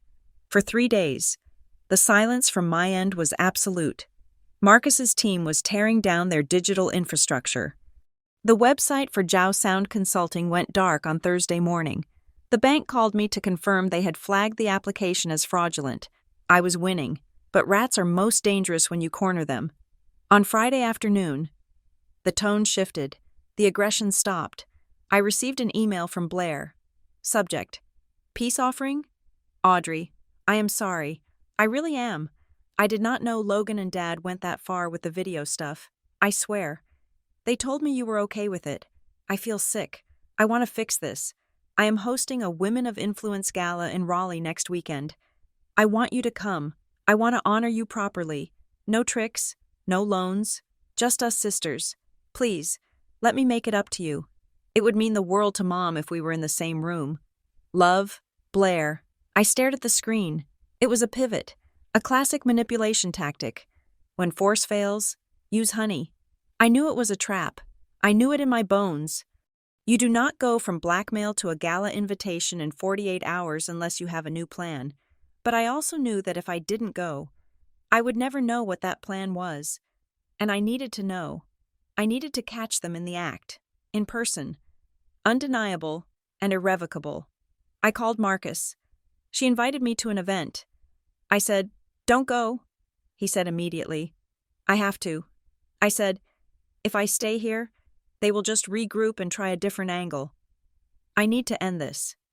Marcus sighed. "If you go, you do not go alone. I hired a private investigation firm called Veritas Solutions. They specialize in corporate espionage and high-stakes surveillance.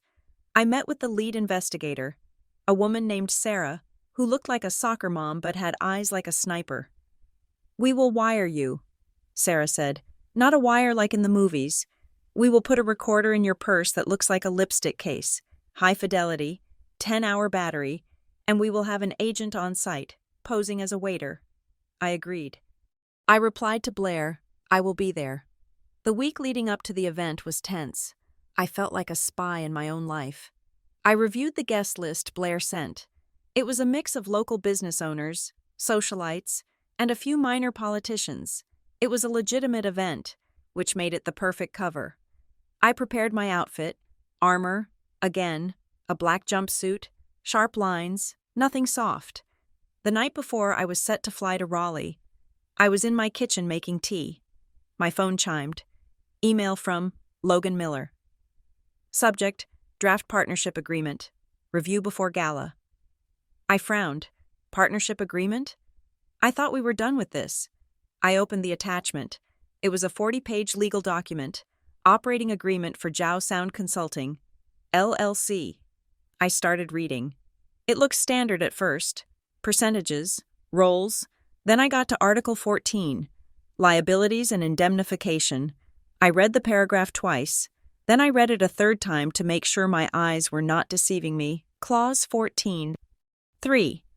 The managing partner, designated herein as Audrey Zhao, agrees to assume full, personal, and unlimited liability for all debts, obligations, and legal judgments incurred by the company, both past and future. The other partners, Gary Zhao, Logan Miller, shall be held harmless and indemnified by the managing partner for any financial losses. My teacup rattled as I set it down on the saucer. They didn't just want my credit score. They wanted a scapegoat. They were planning to run up massive debts. Maybe they already had debts I didn't know about, and then transfer the entire burden onto me. If I signed this, or if they forged my signature on this, they could bankrupt me. They could take my house, my savings, my Echo Harbor stock. They could wash their hands of everything and walk away while I drowned in their wreckage. And the gala? The gala wasn't a peace offering. It was the closing ceremony. They needed me there to pressure me, to corner me, maybe even to get me to physically sign something under the guise of a guest book or a photo release. I felt a coldness settle over me that was absolute. The last ember of familial loyalty in my chest flickered and died. They were not my family. They were parasites, and parasites do not stop feeding until the host is dead. I looked at the document on my screen. Audrey Zhao, managing partner. I saved the file. I forwarded it to Marcus. I forwarded it to Sarah at Veritas. Then I packed my bag. I included the lipstick recorder. I included a second backup recorder for my pocket. I looked at myself in the hallway mirror. They wanted Audrey Zhao, the managing partner. Tomorrow night, they were going to get her, but they were going to wish they hadn't. I did not sign the contract, but I did not reject it either. To catch a predator, you do not scream, you do not run, you make yourself look like a wounded animal. You limp. You let them think the distance is closing. You let them believe that the hunt is almost over. I sat in my hotel room in Raleigh, the air conditioner humming that familiar white noise. My laptop was open. I had the draft agreement Logan had sent me. It was a death warrant disguised as a business deal. If I signed it, I would be accepting liability for every bad financial decision my father and brother-in-law had ever made or would ever make. I typed a reply. Subject: Partnership agreement to Logan Miller, Logan. I read through the draft. It looks comprehensive. I am just a little confused about the equity split in Article 3. If I am taking on the liability, shouldn't my share be higher than 20%? I am open to signing, but I need to feel like this is fair. I hit send. I was not asking for more money. I was asking for a conversation. Every email he sent back was a data point. Every reply contained a header with an IP address, a timestamp, and a digital signature that tied him to the fraud. I needed him to negotiate. I needed him to prove that he was the architect of this scheme, not just a bystander. 3 minutes later, the reply came. Audrey, totally get it. We can bump you to 30%. We just want to get this moving before the gala tonight so we can announce the partnership on stage. It would be a huge win for the family brand. I will update the doc. You in? He was eager. He was sloppy. I forwarded the email chain to Marcus. Log it. I typed, proof of coercion, proof of intent. Then I called Marcus. I need a counter document. I said, what kind? Marcus asked. I need a rider, a single page. I want you to draft a clause that says all intellectual property contributed to the company, specifically voice data, biometric markers, and likenesses, is warranted by the contributing partners to be authentic and obtained with full consent. Marcus paused. If he signs that, and we prove the video is a deepfake, he is committing perjury on a contract. He is piercing his own corporate veil. Exactly, I said. Draft it. Send it to me. I will print it here. I hung up. Then, my phone rang. It was Marilyn. Audrey, she said. Her voice was low. I am in Raleigh. Grandma. I know. She said, I have done something, and I need you to know about it before you walk into that room tonight. What did you do? I updated my will this morning. She said. I waited. Marilyn's estate was significant. It included the house on Jones Street, a portfolio of bonds, and land in South Carolina. I removed your father as executor, she said, and I removed Blaire as a beneficiary. My breath hitched. You did what? Blaire gets nothing, Marilyn said. Gary gets a stipend. Controlled by a trust. You are the executor. Audrey, you control the assets. You control the distribution, and you are the primary beneficiary. Grandma, if they find out, they do not know, she interrupted, and they cannot know, not yet. But you need to understand why they are pushing you so hard to be a partner. I frowned. Why? If you are a partner in their LLC, and you are liable for their debts, and you are also the executor of my estate. Do you see the line? I saw it. It was a straight line drawn in blood. If I was liable for the company's debts, and I inherited her money, the creditors, my father and Logan, could sue me to force the liquidation of the estate to pay off the business loans. They were not just trying to steal my current money. They were building a pipeline to drain my inheritance before I even received it. They wanted to use my liability to bypass the will. It was diabolical, and it was brilliant. They are playing the long game, I whispered. So you have to play the end game, Marilyn said. Do not sign anything. Audrey, unless it is a confession. I hung up. My hands were cold. I stood up and walked to the mirror. I was wearing the black jumpsuit. It looked sharp, severe. I looked like an executioner. I reached into my bag and pulled out the lipstick case.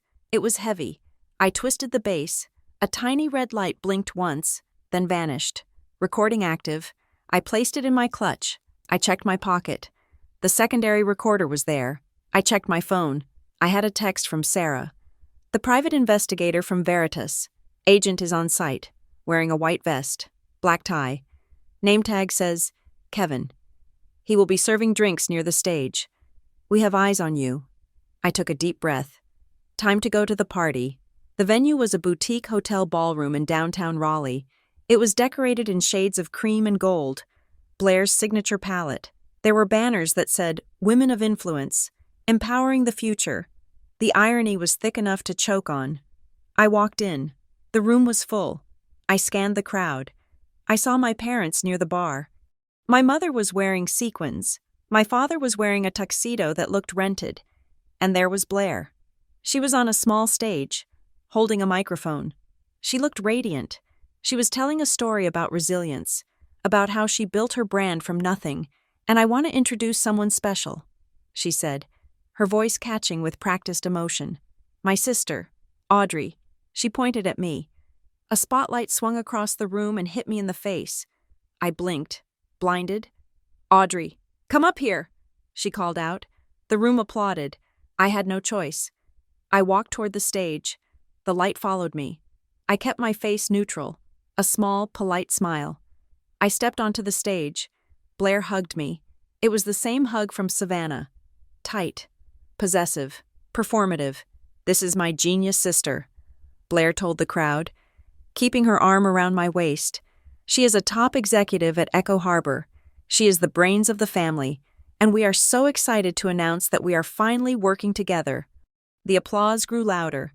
She is coming on board as a partner in my new venture, Blaire said. Sisters doing it for themselves. Right. Audrey? She thrust the microphone into my face. It was an ambush. Public pressure. If I denied it, I looked like a monster. If I agreed, I validated the lie. I took the microphone. I am very proud of Blaire's imagination. I said. The crowd laughed. They thought it was a compliment. Blaire stiffened slightly, but she kept the smile plastered on. She has always been good at creating stories. I added. I handed the microphone back. Blaire laughed, a high, tinkling sound. Oh, she is so modest. Give it up for Audrey. I walked off the stage. My heart was hammering against my ribs, but my face was stone. As soon as I stepped into the shadows at the edge of the room, a hand grabbed my elbow. It was Logan. He smelled of expensive cologne and scotch. Nice speech, he said. His voice was smooth, but his grip was tight. Let go of my arm. Logan. He released me, holding up his hands in mock surrender. Relax, partner. Just wanted to steal you for a second. We have the papers ready. Not here, I said. Come to the VIP room, he said. It is quiet. We can get the signatures done. Pop a bottle of champagne, and go back out to celebrate. Your dad is dying to announce it. I looked at him. I looked at his eager, predatory eyes. Lead the way, I said. He led me through a side door into a smaller room. It was set up with plush sofas and low tables. It was empty. Logan closed the door. The noise of the party faded to a dull throb. He pulled an iPad out of his jacket pocket. Here we go, he said. I updated the equity split. 30%. Just like you asked. He tapped the screen and handed it to me. I took the iPad. I looked at the document. It was digital, slick, easy. Just a tap of the finger to sign away my life. I sat down on the sofa. I placed my clutch on the table next to me, positioning the lipstick recorder so it faced him. Logan, I said, before I sign this, I need to ask you something. Shoot, he said, pouring himself a drink from a decanter on the sideboard. The loan application, I said. The one at First Horizon, yeah? You submitted a video, I said, of me, approving the loan. Logan froze. He turned slowly, holding the glass. I do not know what you are talking about, he said. I watched him. Logan, I said, I am an audio engineer. I analyze frequencies for a living. I know the video is a deepfake. I know you made it. He stared at me. Then, he smiled. It was not a nice smile. It was the smile of a man who thinks he holds all the cards. So what if I did? He said. It got the job done. The loan is approved pending your signature on this agreement. You committed fraud. I said, you stole my voice. I borrowed it, he corrected, to help the family. And now, you are going to validate it. Because if you don't, things get messy. Messy how? He took a sip of his drink. Messy like, maybe that video leaks to the press. Echo Harbor executive caught approving shady loans. Security expert can't even secure her own identity. You would be fired. Audrey, your stock options? Gone. Your reputation? Trash. He walked over and stood in front of me. Or, he said, his voice dropping to a whisper. You sign this. We take the money. We build the business. You get 30%. Everyone wins.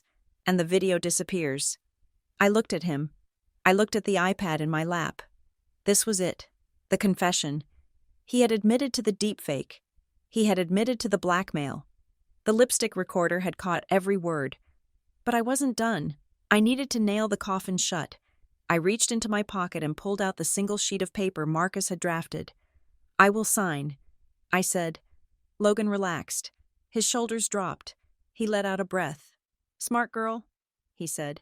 "I knew you were practical." "But," I said, "I want one thing in writing first." "What?" he asked, annoyed. I unfolded the paper. "This," I said, "it is a simple warranty. It says that you guarantee that all materials used for the business application were obtained legally." Logan laughed. "Seriously? You want me to sign a pinky promise?" "I want you to sign a legal warranty." I said, "If you are telling the truth, and this is all for the family, it shouldn't be a problem." He snatched the paper from my hand. He glanced at it. "Whatever," he said, "if it makes you feel better." He pulled a pen from his pocket. He scrawled his signature on the bottom. "There," he said. "Happy? Now sign the iPad." He handed the paper back to me. I folded it carefully and put it in my pocket. I looked down at the iPad. "Okay," I said. I raised my finger to the screen. Logan was watching my hand. He was fixated on it. He was practically salivating. I lowered my finger, and then a notification banner slid down from the top of the iPad screen. Gmail. 2 minutes ago. Subject: Loan application status. Rejected. From Venture Capital Group. A preview. Dear Mr. Zhao, regarding your application for $250,000. I stopped. I looked at the notification. $250,000. Then another notification slid down. Gmail. 1 minute ago. Subject: Funding inquiry. From Angel Investor B. Preview. We have received your request for $500,000 backed by the Zhao estate. I looked up at Logan. He wasn't looking at the screen. He was looking at me, waiting for the signature. "You didn't just apply to First Horizon." I said. "What?" he said. I tapped the notification center. It pulled down a list. There were 12 emails, all from today, all sent within the last hour.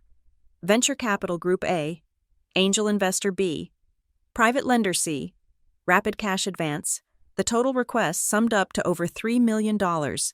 And one of them, the one from the angel investor, mentioned the Zhao estate. They weren't waiting for Marilyn to die. They were leveraging her estate now, likely using forged documents claiming I already had power of attorney or executor status. I felt the blood drain from my face. They weren't just going to bankrupt me. They were going to liquidate everything.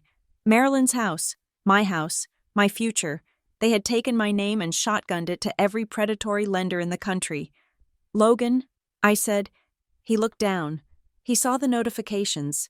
His face went pale. I stood up. I held the iPad. "You didn't just borrow my voice." I said. "You sold it." I tapped the home button. I saw the sent folder.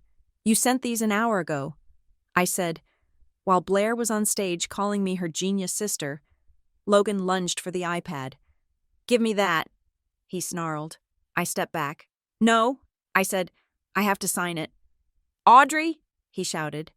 Losing all composure. "The first round of funding is contingent on the managing partner's signature tonight. If we do not get it, the bridge loan defaults tomorrow." "Bridge loan?" I asked. "You already took money?" He was sweating now. "We took $100,000 from a hard money lender." He spat. "To pay for the event, to pay for the marketing. It is due in 48 hours. We need the big loan to cover it. Sign the damn tablet." He reached for me. I sidestepped. "I am not signing anything." "Logan, you have to," he screamed. "If you don't, they will come after us." I looked at him. "No," I said. "They will come after you." I turned to the door. "You can't leave," he yelled. He moved to block me. I looked him in the eye. "Logan," I said, "I have a live microphone in my purse. I have a witness standing outside that door. And I have a signed warranty in my pocket where you just committed perjury." He froze. "Move." I said. He didn't move. He looked desperate. A desperate man is a dangerous man. "Audrey, please," he begged. "We are in deep." You do not understand. These aren't regular banks. These are bad people. Then you should not have borrowed money from them in my name, I said. I pushed past him. He grabbed my shoulder. I said, sign it. He roared. I spun around. I am not your PR team. I said, I am your consequence. I opened the door. The noise of the party flooded back in, and standing right there, holding a tray of champagne, was a waiter with a name tag that said, Kevin.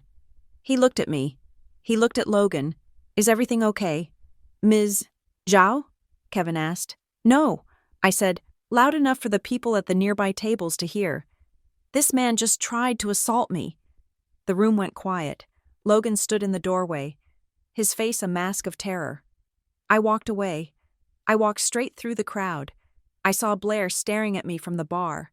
I saw my parents. I kept walking. I had the recording. I had the warranty. I had the proof of the massive fraud. But as I walked out into the cool night air of Raleigh, my phone buzzed again. It was a text from Marilyn. Audrey, Gary just called me. He was screaming. He says there is a lien on the house. What is going on? I stopped on the sidewalk. A lien. They hadn't just applied for loans. They had forged a deed. I looked at the sky. The storm wasn't coming. It was here. I walked out of the VIP room and into the periphery of the ballroom. The air here was cooler, circulating away from the heat of 300 bodies packed near the stage. But the noise was still a physical weight. It was the sound of polite society, the clinking of crystal, the murmur of networking, the performative laughter of people trying to climb a ladder that didn't exist. Logan was right behind me. I could hear his breathing, heavy and ragged, panic stripping away his facade of the cool entrepreneur.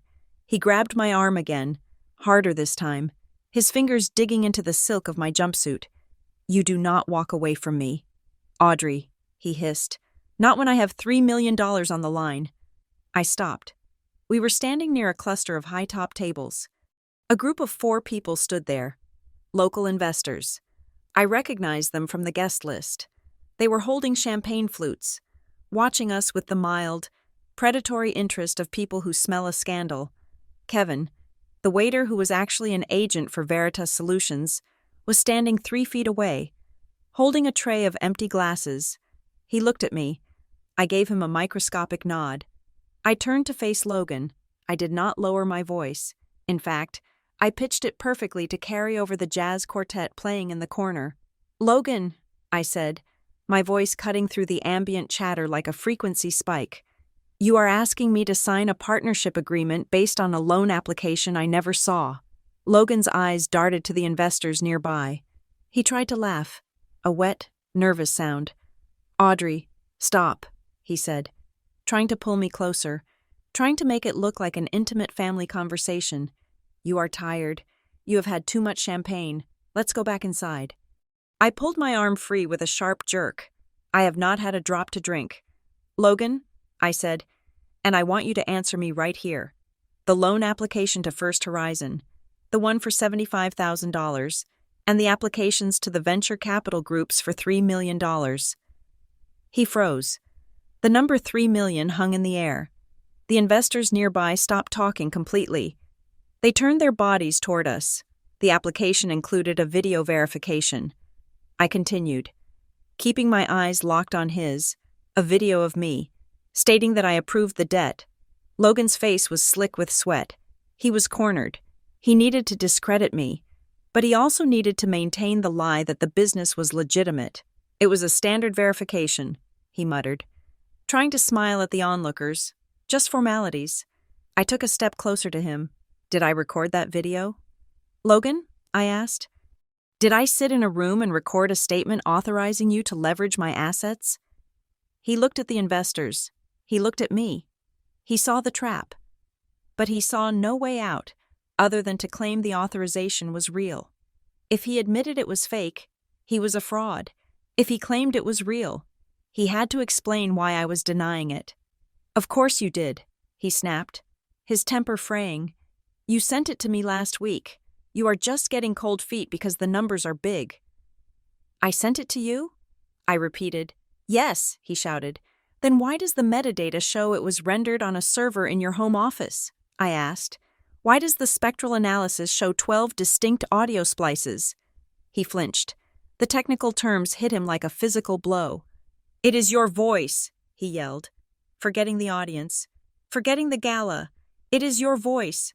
Audrey, we generated it from what you already posted. It is the same thing as you saying it. The room seemed to tilt. The jazz band was still playing, but the circle of silence around us had expanded to 20 feet. We generated it. He had said it. He had admitted to the manufacture. From the shadows near the emergency exit, a man in a charcoal suit stepped forward. It was Marcus Thorne, my lawyer. He had been there the whole time, invited as a +1 of the private investigator. He walked up to us, pulling a small notepad from his pocket. He did not look at Logan. He looked at the investors standing nearby. I am Marcus Thorne, legal counsel for Ms. Zhao, he said. His voice was baritone, calm, and terrifyingly official. I trust you all heard that admission. The use of generative AI to fabricate consent for financial instruments is a federal crime. I would advise you to step back. Logan looked at Marcus, then at me. His face went the color of ash. What is this? He whispered. This is the end of the road. Logan, I said. Suddenly, a blur of gold sequins cut through the crowd. Blaire. She had seen the commotion from the stage. She rushed over, her face composed into a mask of desperate cheerfulness. She grabbed Logan's arm with one hand and reached for mine with the other. Okay, she laughed, a high-pitched, brittle sound that shattered against the tension. Okay, everyone, just a little sibling rivalry here. You know how it is with family businesses. Passion runs high. She looked at the investors, flashing her 1,000-watt smile. My sister is just a perfectionist, she said. We are working out the final details of the contract. It is all just a big misunderstanding. Let's get another round of drinks, shall we? She tugged at my arm. Come on, Audrey, she hissed through her teeth, her smile never wavering. Stop it. You are embarrassing us. People are filming. I looked around. She was right. 3 or 4 phones were raised. Cameras pointed directly at us. The live stream of the Women of Influence Gala was about to get a very different kind of content. I looked at Blaire. For 35 years. I had smoothed things over. I had fixed the Wi-Fi. I had hidden the wires. I had let her shine. I am not acting anymore. Blaire, I said. I pulled my arm away from her. There is no misunderstanding, I said. My voice was not loud, but in the acoustic pocket of silence that had formed around us, it carried to the back of the room. I am being impersonated, I said. This company, Zhao Sound Consulting, is a shell. My identity has been used to secure fraudulent loans. The voice you heard on those applications is a deepfake. Blaire's smile dropped. It fell off her face like a piece of cracked plaster. Audrey, shut up, she whispered. You are ruining everything. Logan stepped forward, his fear turning into aggression. You selfish B-word, he spat. You are destroying this family. We did this for us, for everyone. And you are going to burn it down because you want attention? I looked at him. Family? I asked. I looked at Blaire. I looked at the crowd watching us. What family? Logan? I asked. The family that only remembers I exist when they need the Wi-Fi password? The family that calls me background noise when they think I am not listening? Blaire's eyes widened. She realized then that I knew. She realized I had heard the recording from the birthday party. She changed tactics instantly. Her eyes filled with tears. Real, wet tears. She was a master at this. Audrey, please, she sobbed, reaching out to grab my hands again. She dropped to her knees, literally dropped to her knees on the ballroom floor in her gold dress. It was a perfect dramatic pose. Please, sister, we are in trouble. We just needed help. Don't do this to Mom and Dad. Don't do this to me. We love you. The crowd murmured. A woman crying on her knees is a powerful image. It shifts sympathy. It makes the person standing look cruel. I looked down at her. I saw the calculation behind the tears. I saw the same performance she used to get out of parking tickets. to get free upgrades, to get me to do her homework. I pulled my hands away. I stepped back, leaving her kneeling there, grasping at empty air. Stop using tears like currency. Blaire, I said. The sentence hung there. It was cold. It was final. I am not buying it anymore, I said. The bank is closed. I turned to walk away. The crowd parted for me. They weren't looking at Blaire with adoration anymore. They were looking at her with confusion, with suspicion. The golden girl was tarnished. I made it 5 steps before the final obstacle appeared. My mother, Diane, was standing in the main aisle, blocking my path to the exit. She was not crying. She was not smiling. Her face was rigid, her lips a thin line of fury. My father, Gary, stood behind her, looking pale and defeated. But Diane was a wall of granite. She did not care about the investors. She did not care about the fraud. She cared about the scene. "Get back in there," she said. Her voice was a low growl. "Mom, excuse me," I said. "You will not walk out of here," she said. "You will go back into that room. You will sign that paper, and you will save face for this family." I looked at her. I looked at the woman who had raised me, the woman who I had spent decades trying to please. They committed a felony.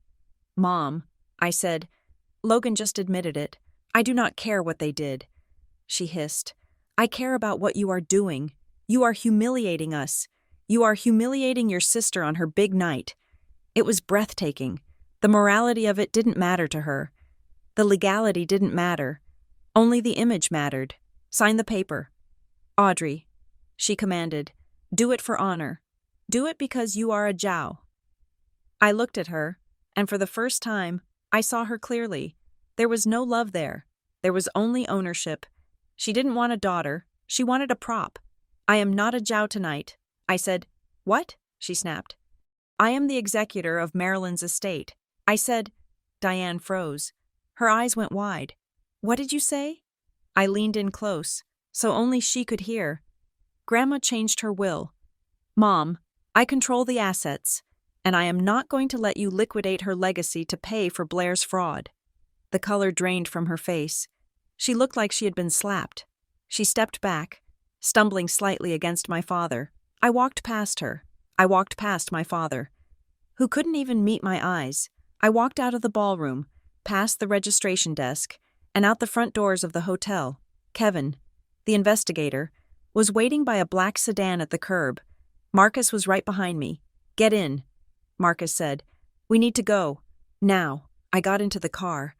My hands were shaking. I clasped them together in my lap to stop the tremors. "Did we get it?" I asked. Marcus tapped his phone. "We got the admission," he said. "We got the witnesses, and we have the video of the confrontation." I leaned my head back against the seat as the car pulled away, leaving the glowing facade of the hotel behind. I felt hollowed out. I had done it. I had stopped the noise, but silence, real silence, is heavy. I went back to my hotel. I did not sleep. I sat by the window, watching the city of Raleigh, waiting for the retaliation. It came at 7:15 the next morning. I was drinking coffee, my laptop open, monitoring the bank accounts I had access to. A notification pinged. First Horizon Bank alert. Large transaction detected. I clicked it. It wasn't a withdrawal. It was a deposit. Incoming wire transfer. $250,000. Source: Venture Capital Group A. Beneficiary: Zhao Sound Consulting, LLC. I stared at the screen. The loan hadn't been rejected, or rather, one of them hadn't. One of the predatory lenders. The ones who didn't care about due diligence. The ones who just wanted a high interest rate and a warm body to sue, had pushed the button. The money was in the account. The LLC was funded. And because I was listed as a partner in the state registry, even fraudulently, and because I hadn't yet secured a court order to dissolve the entity. The clock had started. They had the money, which meant they had the debt, and because I was the only person in the company with any assets. That debt was now sitting squarely on my shoulders. My phone rang. It was Marcus. "Audrey," he said. His voice was tight. "I see it," I said. The wire cleared. "It is worse than that," Marcus said. "Gary just moved the money." "What?" "He transferred the full $250,000 out of the LLC account 5 minutes ago. He sent it to an offshore sports betting holding company in Malta." I closed my eyes. They didn't pay off the hard money loan. They didn't pay the vendors. They stole the cash. They took the money and ran.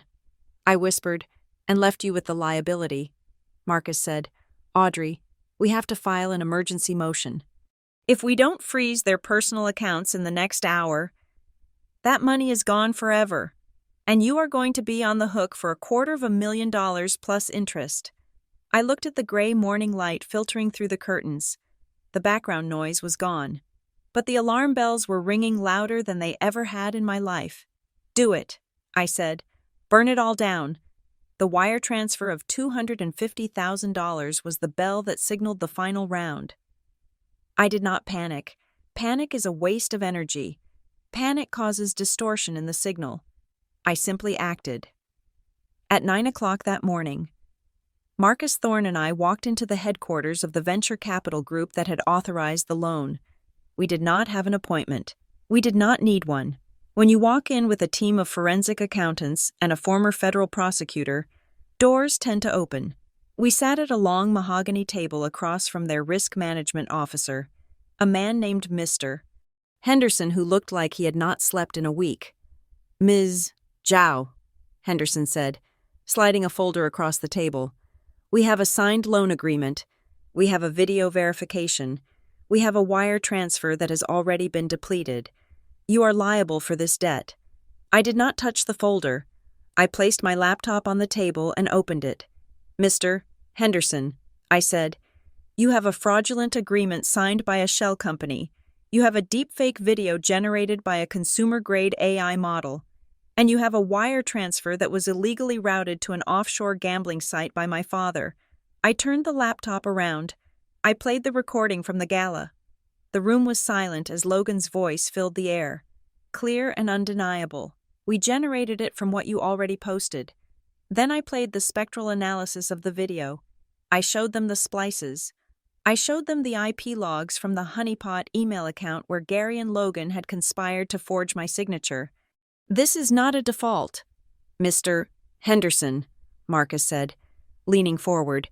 "This is a federal crime scene, and if you attempt to collect this debt from my client, we will sue you for negligence so severe it will make the evening news. You failed your Know Your Customer protocols. You accepted a forgery. You funded a crime." Henderson paled. He looked at his legal team. They were already typing furiously on their phones. By noon, the tide had turned completely. The bank initiated a clawback of the wire transfer because Marcus had filed the emergency injunction just minutes after the transfer hit. The funds in Malta were frozen before Gary could place a single bet. The money was safe, but the family was not. The fallout was swift and brutal. I released a statement on my professional networks at 1 o'clock. It was short. It was cold. Due to a recent instance of identity theft and corporate fraud involving the unauthorized use of my name and likeness, I have taken legal action to dissolve Zhao Sound Consulting, LLC. I have no affiliation with this entity. Any parties approached by individuals claiming to represent me should contact appropriate legal authorities immediately. I did not tag Blaire. I did not mention my parents. I did not have to. The statement went viral in my industry within an hour. Blaire's attempt to spin a narrative on social media about jealous sisters was dead in the water before she could even post her first tearful selfie.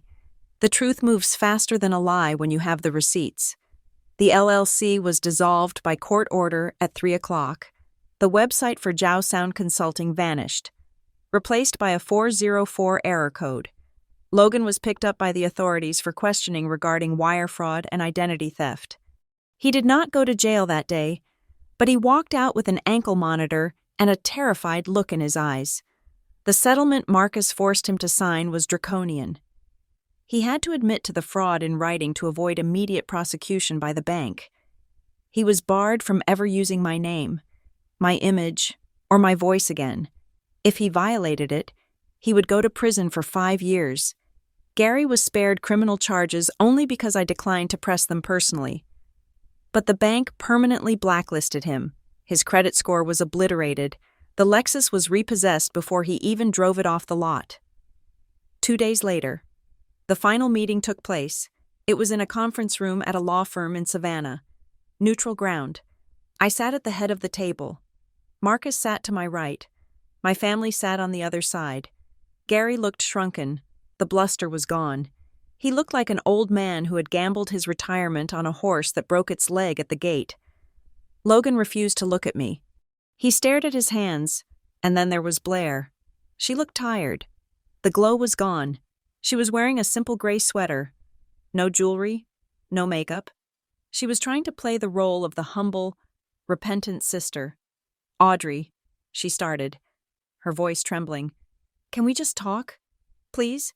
Without the lawyers?" I looked at her. "No." I said. She flinched. "I am losing everything." "Audrey," she whispered, "the brand deals are dropping me. The investors are pulling out. People are calling me a fraud online. You have to help me. You can fix this. Just put out a statement saying it was a misunderstanding. Please, I am your sister." I looked at the woman who had spent 30 years treating me like an accessory. I looked at the woman who had laughed when she said I was just background noise. "I am not your PR team." "Blaire," I said. I leaned forward. "I am your consequence." She burst into tears. But they did not move me. I watched them fall like data points on a graph. Expected, irrelevant. My mother, Diane, slammed her hand on the table. "Enough!" she shouted. She turned her fury on me. "Look at what you have done. Audrey, are you happy? You have destroyed this family. You have humiliated your father. You have ruined your sister's career. And for what? Money? Pride? You are heartless. You have torn us apart." I looked at my mother. I saw the fear behind her anger. She was losing control. And to a narcissist, that is a fate worse than death. I did not tear anything apart. "Mom," I said. My voice was steady. It was the voice of the architect. I just turned on the lights. I said, "You are a monster." She spat. "We raised you. We loved you. And you treat us like enemies." I stood up. "I am not your enemy," I said.